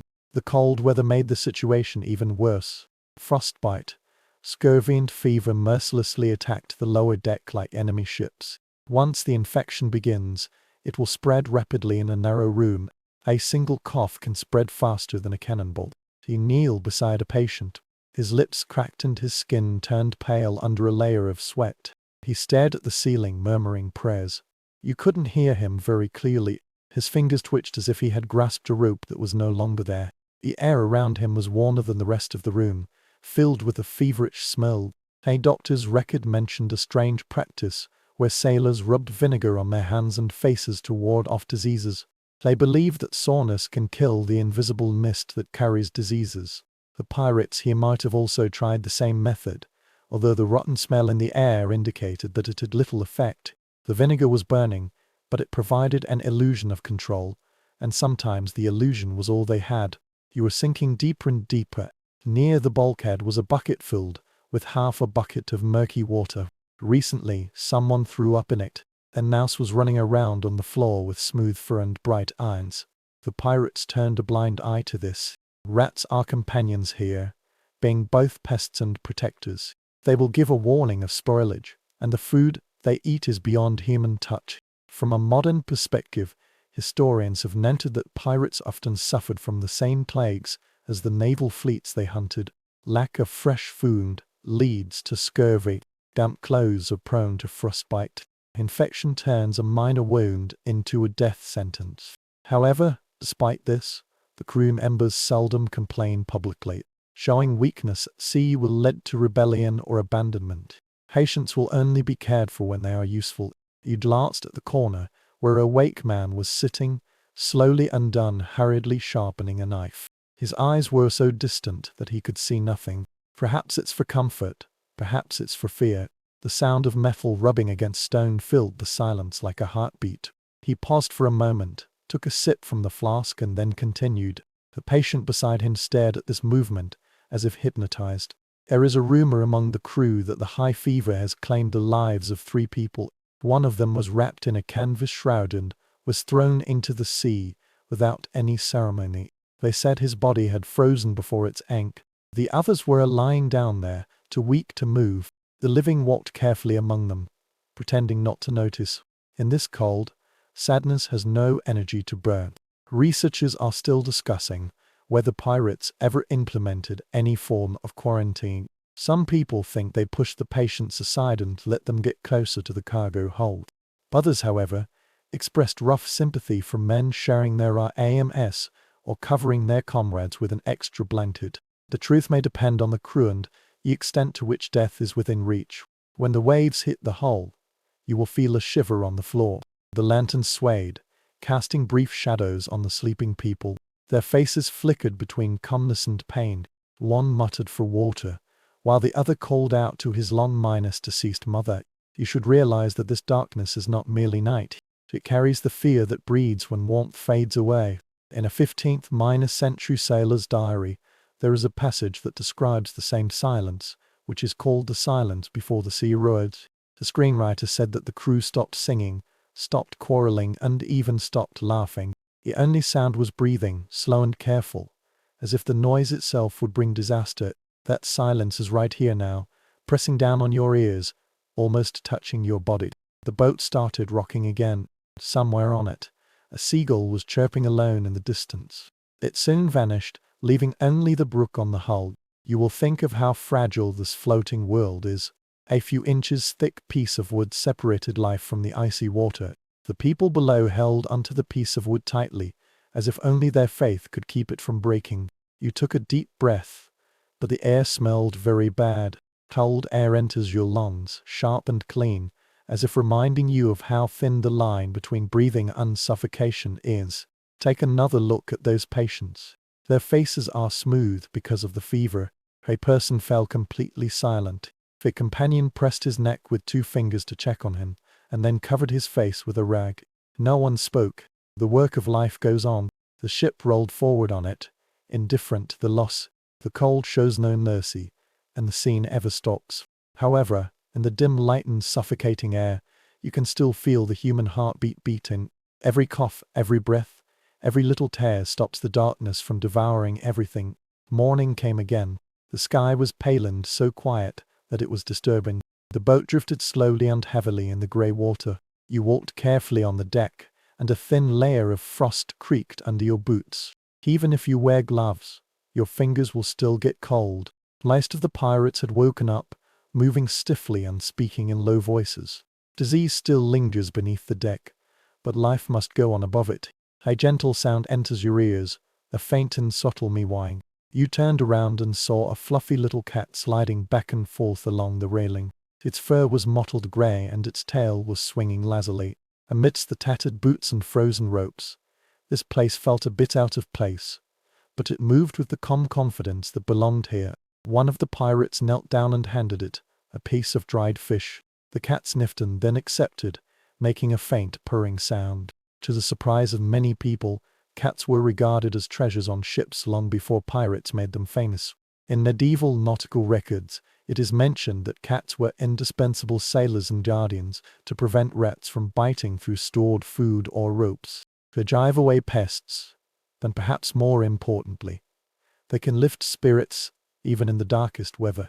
You watched this little thing shuttle between the men's legs and wipe their boots. A pirate's beard was covered with frost.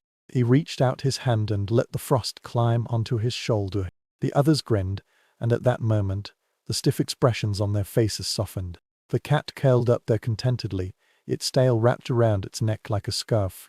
In this vast and cold world, this was a small comfort. In a letter from a sailor in the 16th century, a strange story was discovered, claiming that cats on ships were sometimes believed to be able to control the wind.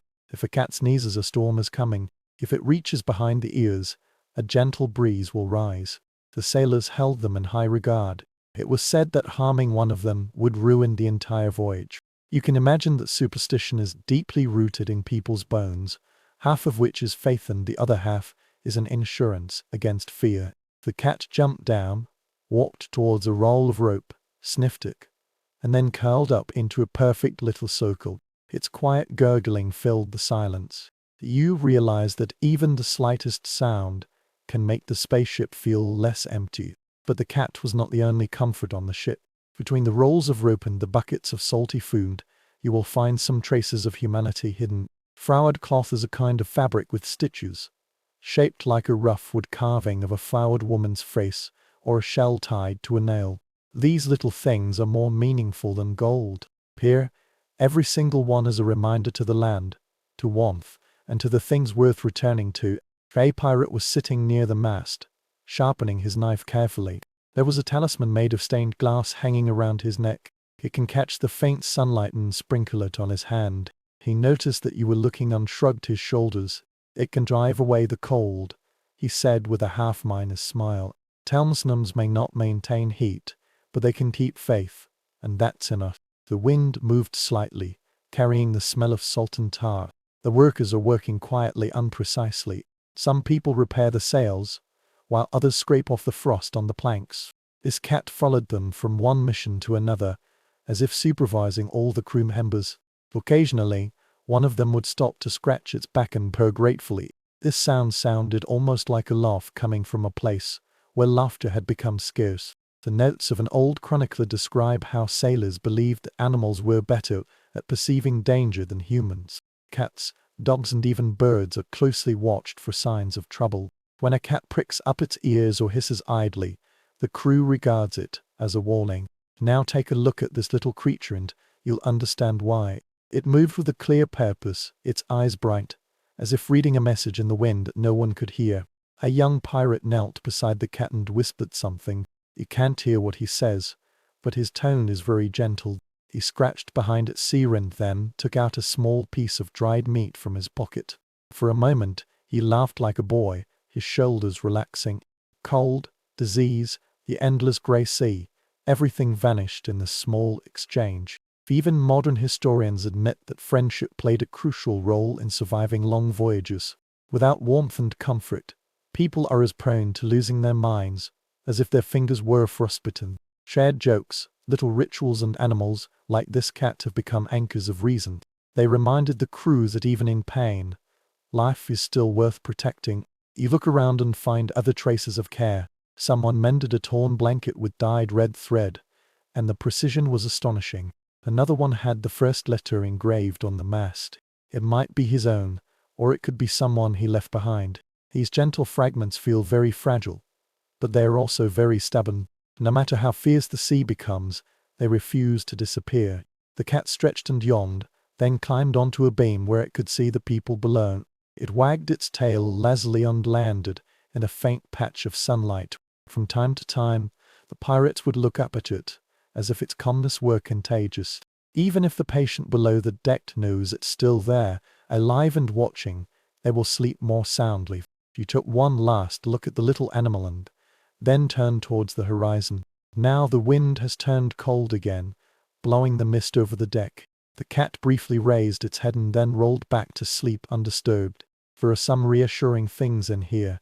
If such tiny creatures can find peace here, perhaps humans can too, even if only for a short while. The sky began to brighten slightly, taking on a pale silvery hue. The ship kept moving forward, despite the ice and wind. Below the deck, the cough has temporarily subsided. A bath, cats dream in the sunlight, pirates work quietly, and fatigue, superstition and the faint, stubborn warmth brought by their little comforts bind them together. You pushed open the door of the captain's room, half expecting warmth and grandeur. But what greets you is another cold air mass carrying the smell of damp wooden lamp oil. The cabin was very small. It was more like a narrow box than a room. Every time the ship moved, a lamp hung on the beam. The light shone on the table, which was piled high with maps, fragments of parchment and a broken compass. The captain sat hunched over on the table. His coat was very heavy and his shoulders were bent, just like a person carrying heavy frost. His hands, rough and scarred, were placed beside an open book. You can't see what he is writing, but you can hear the quill's gentle strokes on the paper, smooth and composed. His voice was almost comforting. During the age of navigation, captains often had the illusion of privilege, but in fact, the cabins offered almost nothing except privacy. The historical logs of 15th century navigation describe such rooms, narrow, while mine is ventilated and filled with the groans of wood. Yes, the captain sleeps alone, but he has never left the sea. The cold that seeped in through every crack, and the noise never ceased. You took a step closer. The light shone on his face. He looks older than his actual age, with deep dark circles under his eyes. Where his breath was frozen, a faint frost flickered on his beard. He looked up, nodded, and then continued writing. This statement is not unkind, it's just that I'm exhausted to the core. Only those who have led people through the storm can understand. On the table beside him lay a half-empty bottle and a computer cup. The air was filled with a faint smell of rum. Beside it was a shiny but worn pistol, and a folded handkerchief embroidered with initials, which had now faded and was almost invisible. You feel that the handkerchief belongs to someone else, the one who has been left behind. In a diary of a captured pirate, there is a strange record describing how captains often wrote at night to calm their minds. Some people recorded the spoils and supplies on file. Others recorded their dreams, regrets, or prayers. Some people even wrote letters that they would never send. This is the only way they can tell the truth, when surrounded by a group of people who advocate bluffing. You look at the bed against the wall. It's just a wooden frame and a mattress filled with straw. The blanket was thick but old and had mismatched patches. Nearby hangs a lantern, but its light is too weak to warm the air. This pillow looks damp because of condensation. Luxury ends here. The captain slept no better than his crew. He let out a soft sigh and let the quiller sigh. His fingers were stiff from the cold, and when he bent them, his hands trembled slightly. Then, as if remembering something, he opened a small box beside the table. There are coins, metal fragments, and a pendant box inside. He simply opened it, revealing a miniature of a woman's face, her expression calm. He looked at it for a long time before closing the lid. In a sailor's testimony, there is a detail about how the captain concealed such a mark, not only for emotion but also for reason. Leadership at sea is the purest form of isolation. Every decision may mean life and death. Mistakes will leave scars that cannot heal. Pendant boxes, wine, and diaries are all small ways to resist guilt. The ship was moving, its hull rubbing against the ice and moaning. A lantern swayed, casting light on the wall. You will notice the carvings etched on the wood. The traces of the storm might have remained, or someone might have visited the port. There is a shape that stands out prominently, with a rough cross-cut, extending deep into the grain. It looks newer than all the others. Perhaps it's a memorial ceremony. Perhaps it's a guilty plea. The captain took a glance and then quickly shifted his gaze away. A gust of wind made the small window rattle. He stood up, straightened his coat and looked outside. His reflection on the glass was like a ghost trapped behind the frost. The sea is dark, and snowflakes stick to the edge of the window glass. He let out a breath, fogging up the glass, and then wiped it with his sleeve. The movements are automatic and almost gentle. Modern historians still wonder how the captain strikes a balance between authority and humanity on such a ship. Some people believe that their cruel rule was to maintain order, while others think that compassion was the only way to survive at such a close distance. The truth may shift from one person to another, from one storm to another.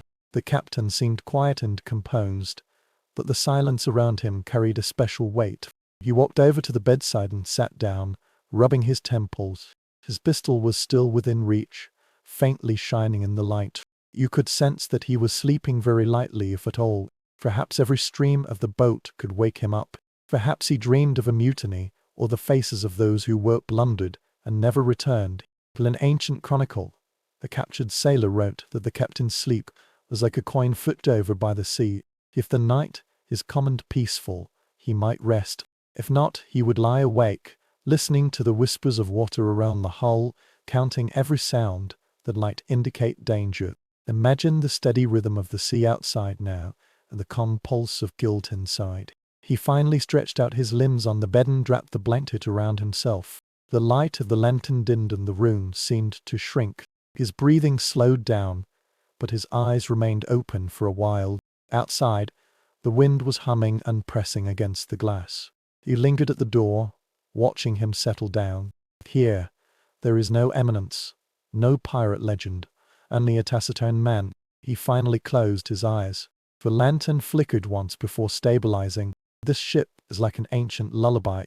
The deck was in chaos, but this small cabin remained fragile and calm. The captain slept alone, but it was not peaceful. The cold kept watch by his side, whispering softly through the gaps, reminding him of all that he had gained and lost. Night has fallen again, deep and quiet. The lanterns on the deck burned very low, and their light rippled like trembling stars on the damp wood. You walk slowly through the corridor towards the crew's area.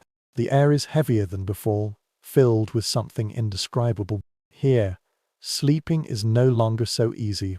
The cold eroded their tempers. The men were lying in hammocks, their faces half-minus hidden in the dim light. Several people were whispering to each other, their voices sharp and urgent. The others stared up at the beam, with their eyes wide open.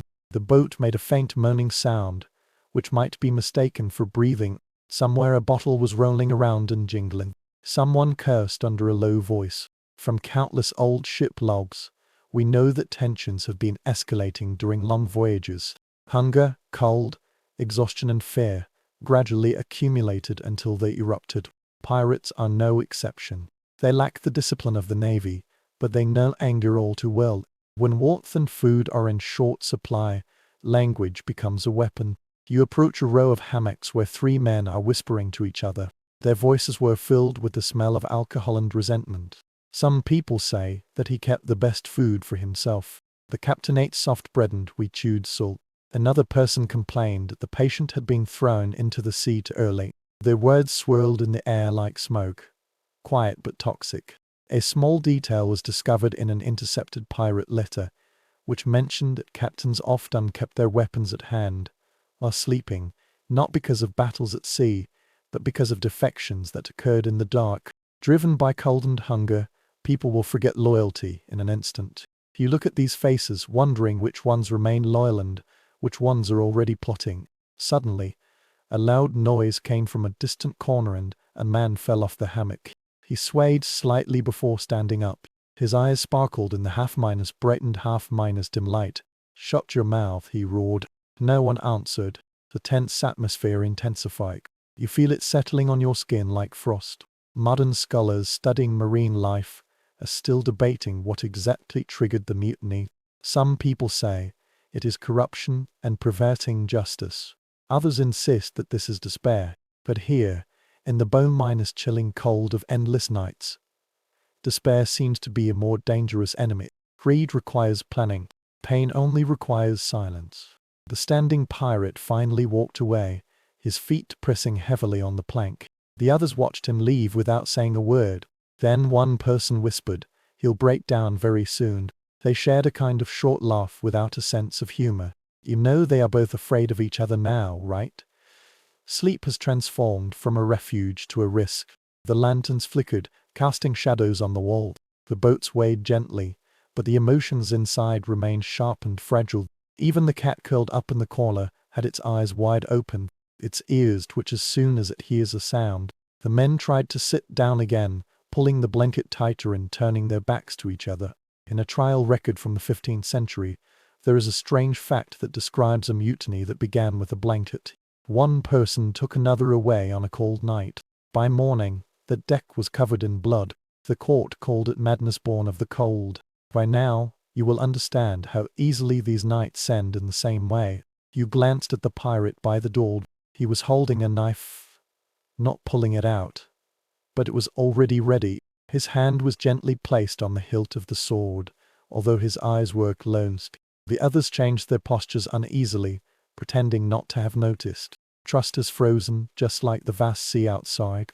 The smell of sweat and smoke makes the air murky. Someone prayed in a low voice in a foreign language. The other one spat into the corner. The humming of the ship sounds too loud now. Every stream and every accusation. You know how fragile this thing is, right? And monk who sailed with a privateer wrote in his book that the sea is the greatest judge because she listens before punishing. He wrote that on a cold winter night, his crew attacked each other and the survivors swore that they later heard laughter in the waves. Whether true or not, the story is now shrouded in the air like a salt spray. Take a slow breath. The lanterns crackled. Somewhere above, the wind rose again, making the rigging creak. This voice slightly broke the tense atmosphere and caught everyone's attention. The cold has returned, seeping back from the woods. Perhaps this is enough to remind them that the real enemy is still outside at present. Suddenly, a voice came from the corner, calm and resolute. Just sleep if you can. What we say tonight will be decided by the morning. Everyone else fell silent. No one raised any objection. The ship is tied up again, like an ancient sigh. Gradually, the whispers vanished. One by one, the men headed towards an uneasy rest. The closer the knife is, the closer the trust is. Above their heads, the sea moaned and moved under the starry sky. You look at the shadow and breathe, knowing that peace here can only last if the cold permits. The next morning, a hazy blue light seemed to seep in through every crack on the ship. The frost still stuck to the rope, flickering slightly in the dawn, but the air was strangely silent. You walk onto the deck. Your breath becomes murky before you. The sea has calmed down again, and a pale mirror stretches towards the horizon. The pirates moved like ghosts, silent and slow, their faces taut from fatigue. The cold has now seeped into their bones, but they have learned to fight it in their own strange ways. You will notice how they move in pairs or small groups, working closely together and sharing as much warmth as possible. One person tightened the rigging, while the other stood shoulder to shoulder with him. Their movements are synchronized. No one spoke. However, there was a rhythm in their silence. This is a small resistance to the cold. A record from a northern trading ship in the 14th century mentioned that on the coldest nights, sailors often gathered together to sleep and huddled together under blankets. This is not emotion, but survival. A human body generates more heat than any lantern or brazier. The pirates on the ship also discovered the same truth. You see two men leaning against the mast, wrapped in tattered cloaks. They closed their eyes, breathing slowly and steadily, and their bodies swayed as the boat moved. There was still a small group of people sitting on the deck, passing flakers to each other and touching each other's shoulders. The cold still exists, sharp and ruthless, but they have learned how to soften it with closeness. In the diary of a sailor in the 15th century, there was a strange record describing a practice called going back to sleep. Two people lay facing opposite directions, with their backs against each other, sharing the heat throughout the night. It is regarded as practical rather than intimate. However, in this case, every small act is meaningful. You can almost see it now. A rough face, tired eyes, and silent gratitude in the shared warmth. The boat swayed slightly, and one of the people in it was smiling quietly. This is the first cheerful voice you have heard in several hours. He reached out his hand to steady his friend. For that brief moment, the air almost became lighter again. Even in the coldest corner of the world, companionship can find a way to survive. Experts are still discussing how much cooperation exists among pirates compared with naval fleets. Some people believe that the lack of a hierarchical system forces people to rely more on each other, while others think that the continuous tension makes true friendship impossible to achieve. Now take a look at them, and you will find that both of these viewpoints have some merit. The sea teaches us to cooperate, but it never forgets danger. You walk towards the bow of the ship, where a young pirate is sitting cross-legged beside a small wooden box. He opened the box carefully and found a handful of coal, glowing slightly inside. Hardly any heat reached his hand. However, he laughed like a blazing flame. Two other people knelt beside him, their hands clasped together. Their breaths enveloped the air, and their faces were illuminated by a faint red glow. One of them was humming an old tune. You remember reading about some staff members passing such small urns when changing shifts. The coal will be covered with ashes, passed from one person to another, which is a fragile yet warm gift. It is said that if the fire goes out, it will bring bad luck, just like a ship losing its heartbeat. You can sense this belief from the air they hold the box. The wind is blowing again and the cold is coming back. Several people were stamping their feet. The others wrapped their scarves tightly around their faces. However, they did not retreat to the hammock but stayed together. One person put his arm around another person's shoulder. The third person adjusted the blanket to cover both of them. These little movements were repeated on the deck, just like quiet prayers. The cat appeared, jumped down from a wooden barrel and darted between their legs. It purred gently, wiping their boots. Someone smiled and picked it up, stuffing it under his coat. The animal squirmed a little then settled down, content.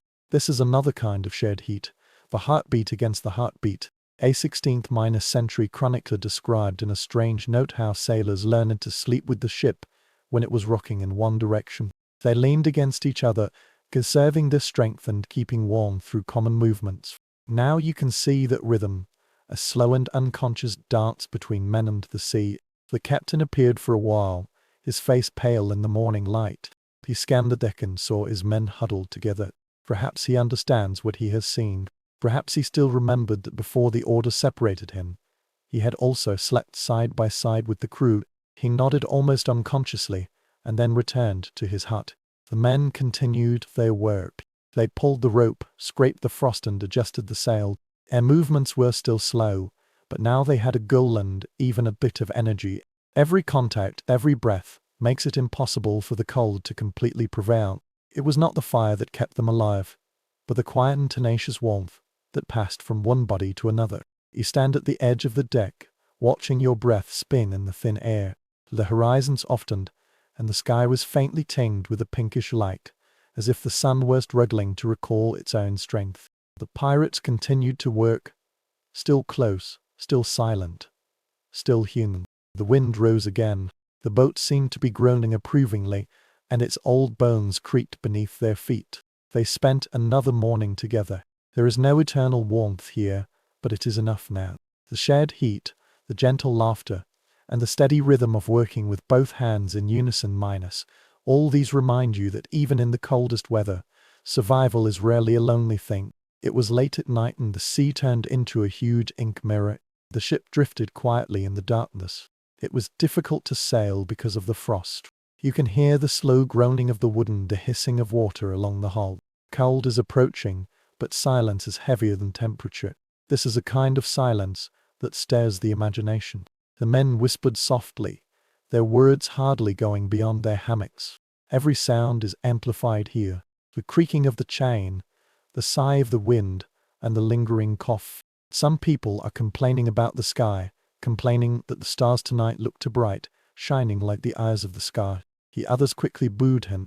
No one likes such a conversation because the sea is so close.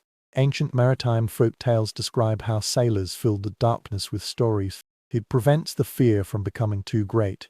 Superstition is their armor, and the night is always filled with ill omens. Now, you can almost hear the voices of those stories, which have become rough due to rum and the cold. A ghost ship without crew. The mermaid lures people into the water with a buzzing sound. Before dawn, shadows lingered on the deck. In a medieval logbook, there is a strange note that tells of pirates refusing to whistle after sunset, believing that it will summon a storm. Another record mentions that no one dared to point at the moon on the sea for fear of inviting bad luck. You see a man raise his head, but soon lower his gaze, pretending that he has never stared at you. His fear is not obvious here, but it is deeply rooted and has become a habit. The cat raised its head from the captain's chair, its eyes shining slightly in the dim light. Several people nodded at it, as if acknowledging a silent guardian. Although they are very rude, as long as they can find a sign of protection, they will hold on tightly. A little bit of belief against a world without faith. The ship set sail again. Someone prayed in a low voice, not to God but to the sea. "Be kind tonight," he said calmly. No one laughed at him. Everyone here understands this feeling. Historians often describe the violent acts of pirates, but they seldom mention their fear of supernatural phenomena. For those whose lives are uncertain, the boundary between life and myth is very blurred. Some people think that the sea has emotions. It can love them or hate them, depending on their behavior. You can almost feel the belief dancing on the wooden board beneath your feet. Outside the left porthole, a faint light flickered, distant yet charming. The men also noticed. A person sat up, squinting his eyes. "Doubt," he whispered. Another person shook his head. "It's too small." The light gradually approached and then completely vanished. A sense of unease spread throughout the entire ring. Some people muttered that it was a lantern carried by a ghost, indicating that another soul would be taken away before morning. In an ancient chronicle about Baltic sailors, the death lamp, a kind of flickering light said to appear before death at sea, is mentioned. Some people swear that this is the reflection of the street, the flames of Elmo, and the natural light produced by electricity. Some people also say that it is something even older, a messenger from the deep sea. Today's scientists talk about plasma, physics and ionized air, but standing here surrounded by anxious faces, this explanation is not as comforting as the legend. Anan got up from his hammock and spat on the floor. This is a ritual aimed at driving away bad luck. Another person cut through the wood with the tip of a knife. The sound of the blade is sharp and final. They settled down again, although no one really relaxed. Their breathing rose like small clouds, steady but too fast. You looked up at the ceiling, and the flames of the lanterns trembled with each movement of the boat. Shadows rippled on the crossbeam like waves. The pirates were also watching them, as if expecting one of them to make a different move, separate and take shape. A detail in the early navigators' logbooks describes how people sometimes heard sounds on the quietest nights, whispers interwoven with the sound of the wind. Some people think they're lost sailors asking for help. Some people also say that it was the sea repeating every word she had said on the ship. "Stop now and listen." The wind slipped in through the crack. For a moment, you felt as if you heard some softer sounds, like whispers in another language. The youngest pirate sat up, with a piece of cloth tied around his shoulder. "Did you hear that?" he whispered. No one answered. The others closed their eyes and pretended to be asleep. Pretending is often the only means of defense. He glanced at that cat again. It is now sitting upright, staring at the place where the light just appeared. Its tail flicked lightly once. A chill ran through the room. The person closest to the door suddenly stood up and threw a handful of salt on the floor. He said for peace. The others nodded, feeling grateful for having an excuse to act and do something.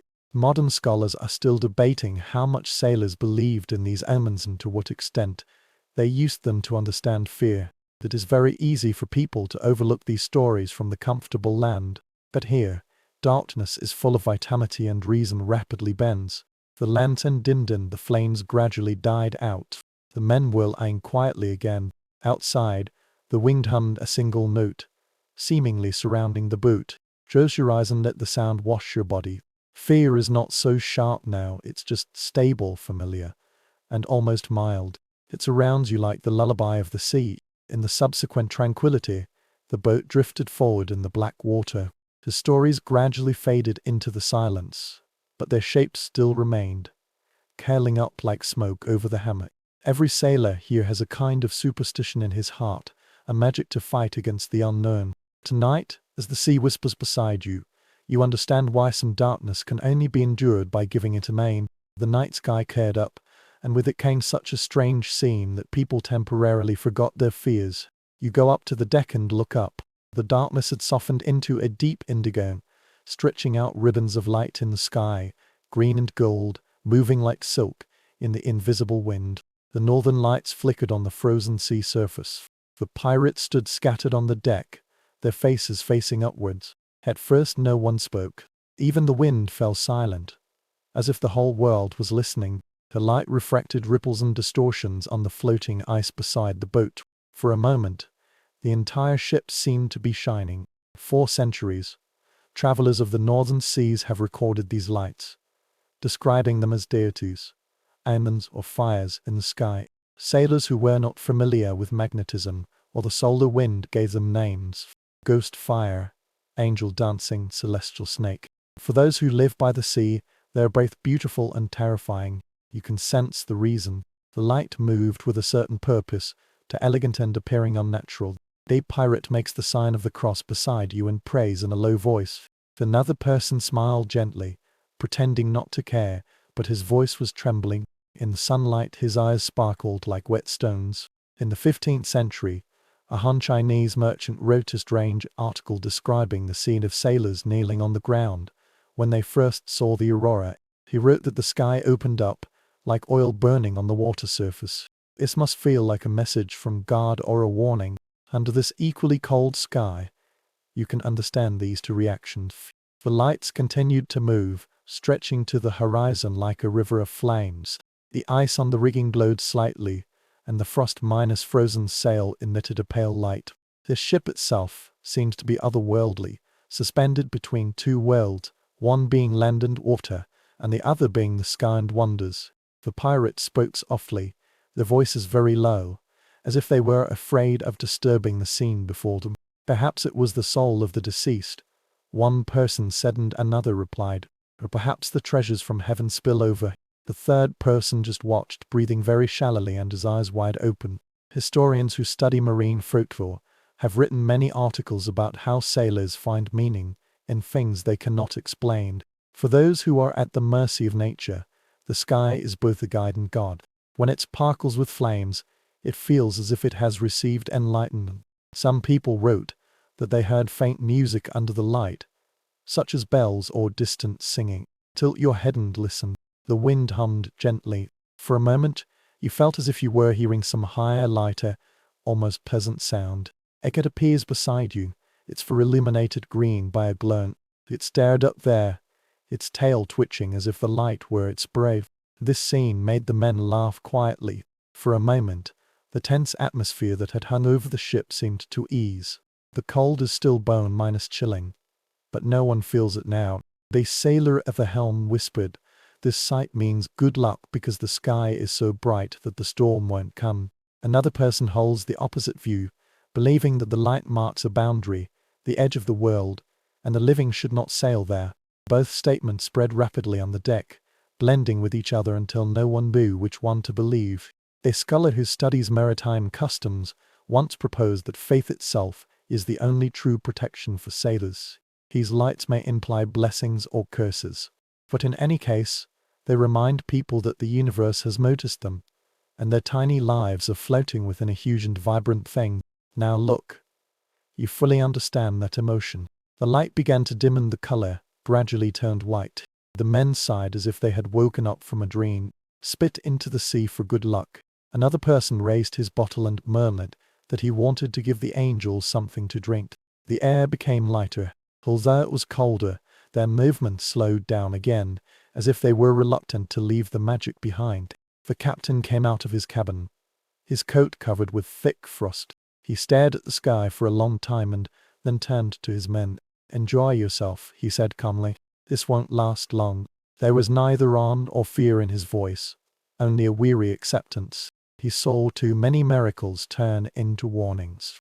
Gradually, the light on the sail faded away. The sky darkened and returned to its usual blackness, but the cold made a comeback.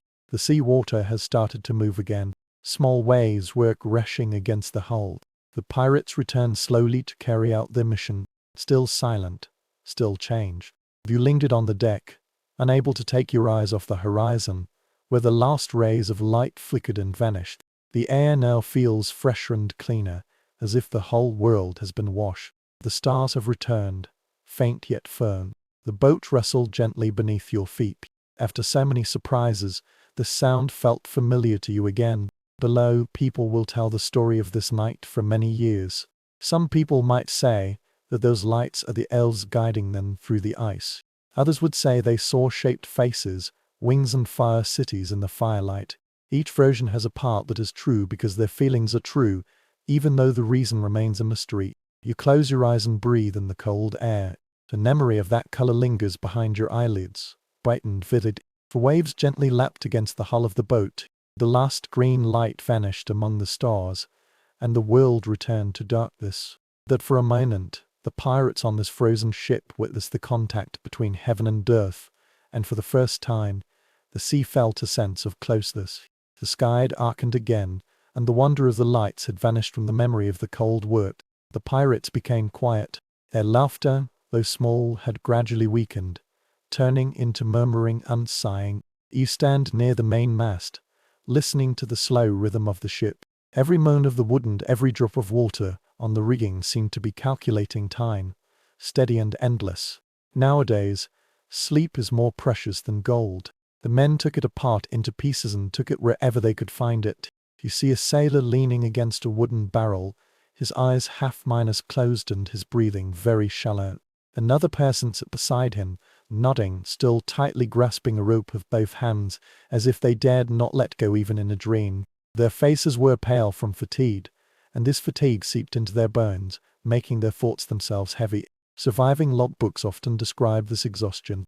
It's not just fatigue, but the thick fog that makes people feel dull. Men may forget others' names, trip over simple knots, or laugh out loud over uninteresting things. Some whisper to the shadows, while others argue with the wind. The boundary between wakefulness and sleep blurs until both sensations are the same. You walk towards the hatch and look down at the deck. The hammock swayed slowly, with a motionless corpse lying on it. The air was heavy and still filled with the smell of tar and sweat. It feels almost sacred, as if every breath here is borrowed. Some people dream, some don't dream, and there are still some who just stare at nothing, with their eyes wide open but without concentrating. A strange report from a Danish merchant ship mentioned insomnia, a disease caused by cold, hunger and fear. The sailors tortured by it drifted in a semi-minus awake state, unable to rest but also unable to stay awake. Some people claim to have seen people walking on boats at night, quiet and alert, although others had never seen them before. You can imagine that such fantasies would take root and sprout in this endless darkness. The person by the door was muttering numbers in a low voice, counting the length of the mast. He gently repeated the rhythm as if the pattern itself kept him awake.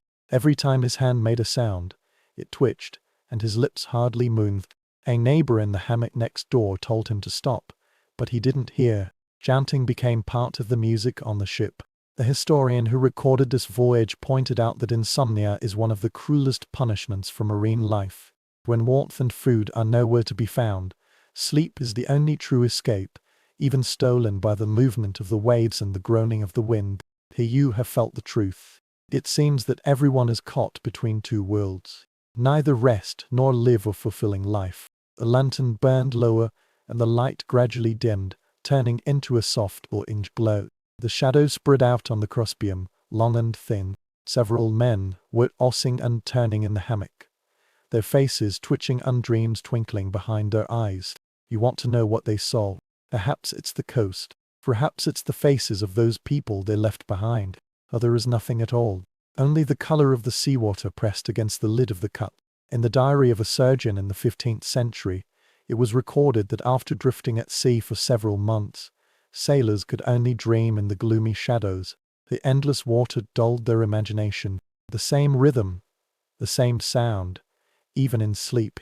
You now feel the monotony here and the colors are slowly fading from your mind. A person suddenly woke up panting. He sat up and grabbed his chest. He was breathing rapidly and his eyes were wide open. The others moved a little but didn't go to help. He mumbled something about sinking, about the sea dragging him down. Then he lay down again, trembling all over. Before long, he fell asleep again, or was almost asleep. The others looked at him for a while and then closed their eyes again. Modern researchers have attempted to explain these night terrors as a mixture of fatigue, malnutrition and stress. The body became disordered and even started dreaming before falling asleep. However, here, explanation cannot alleviate the fear. Logic doesn't help much when every stream could be an ocean calling your name. You climb back onto the deck to look for air. The evening breeze stings your face. Frost flickered slightly along the railing. There were several pirates on guard. Their eyes were half closed, but they were still very alert. They swayed as the boat moved, and even in a state close to sleep, their balance was perfect. You can see that they are trying hard to stay awake. They lowered their heads, and then raised them again. A person hums softly to stay awake. It is said that during the longest voyages, people could fall asleep standing up, and their bodies had to be trained. Some captains punished them for this. Others, however, turned their attention elsewhere, because they knew that fatigue was uncontrollable. You are now looking at these people, wondering how they will get through the frozen state of the next week. The size of the seawater beneath the hull, a steady rhythm, may make people feel comfortable, or drive them crazy, depending on the time. The moon was low, casting a pale light on the deck. It doesn't feel like night at all, rather, it's more like a dream that has lusted for too long. You closed your eyes and heard the creaking sound, breathing and the faint humming of the night watchman again. Here, it is easy to see how thoughts began to disintegrate. The ocean has no silence, only repetition. Rest has also turned into work. However, in the strange space between wakefulness and sleep, something kept them alive. Perhaps it was habit, perhaps it was hope, or perhaps it was the ship itself that carried them through the darkness that would never truly end. Before sunrise the wind returned, roaring like an angry voice on the deck. You were awakened by the sound of the canvas breaking above your head. The waves crashed fiercely against the hull, causing it to tilt sharply. The calm of the past few days has vanished.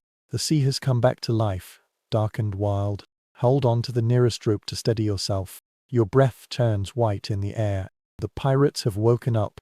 People rush to their respective posts, and shouts echoed in the storm. The cold rain pricks your skin like glass shards. The salt water splashed at the bow of the ship and almost immediately froze upon touching the wood. The air was filled with the smell of iron and fear. Historical records describe winter storms as a true test of sewing skills. When the weather is fine, the ship listens to the crew. In the strong wind, she remembered her will. You can see it now. The deck tilted very steeply to one side. The wooden barrel broke free and the rope broke like a whip. The men struggled to regain control, their boots slipping on the smooth wooden board. A pirate was grasping the rigging and giving orders loudly. His voice was almost swallowed up by the wind. Another person tried to drag the frozen fishing line, his fingers raw and bleeding. The sails are taut. You think they will be torn. Every gust of wind feels like a living thing resisting all efforts.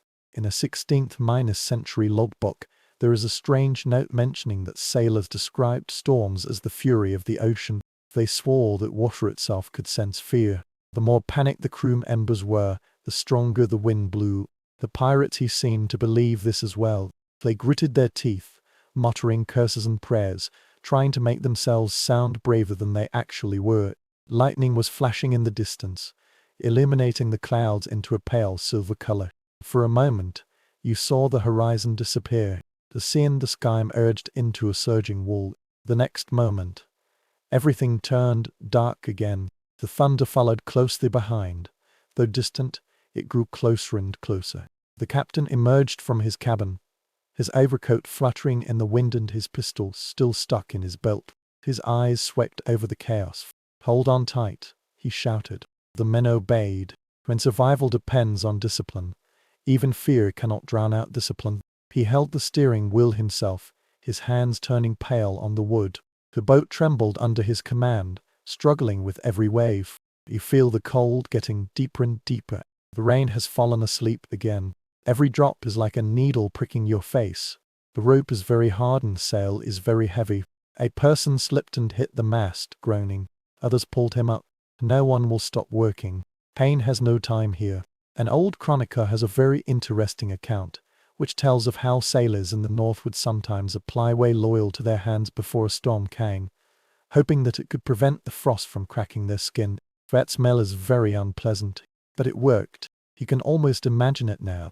The greasy texture, mixed with salt and blood, helps them last for a few more minutes. The sea rose again, lifting the boat very high and then crashing it down. The sound of the impact resounded through your bones. The lanterns flickered fiercely, casting light on the frightened face. You hear someone laughing sharp and wild. This laughter comes from those men who admit that control is an illusion. One of the pirates shouted to the wind, "She's testing us." Another one spat at the storm and replied, "Then let her have a try." The others cheered weakly, their voices mingled with the thunder. When there is nothing else to hold on to, resistance turns into warmth. Today's experts are still debating how these ships survived the winter storms without modern tools. Some people have credit experience, while others have luck. Perhaps both are present. Wood can bend, but it won't break. These ropes, though meandering like bones, remain firm. All the crew members acted in unison. Every movement is praying that the next wave won't be the last one. You climbed towards the railing and gazed at the black water below. Lightning emits a faint light where it is reflected, at the edge of the waves. This scene is both beautiful and terrifying. The ocean seems boundless, full of vitality and hungry. You feel a strange sense of calm enveloping you, a surrender that comes from realizing how insignificant you are. The storm continued to rage. The captain held the steering wheel tightly, his voice changing from shouting. The men dragged the rope and wiped water on their tears. Time is blurred together. The world has shrunk to ships, winds and an endless rhythm of survival. Every second feels fulfilling and of great significance. Then, without any warning, the thunder stopped. The wind has weakened. The sea let out a breath, still restless, but no longer furious. The ship was drifting slowly. Although it had been severely damaged, it was still holding on. The men stood still, listless and too exhausted to cheer. One was sitting against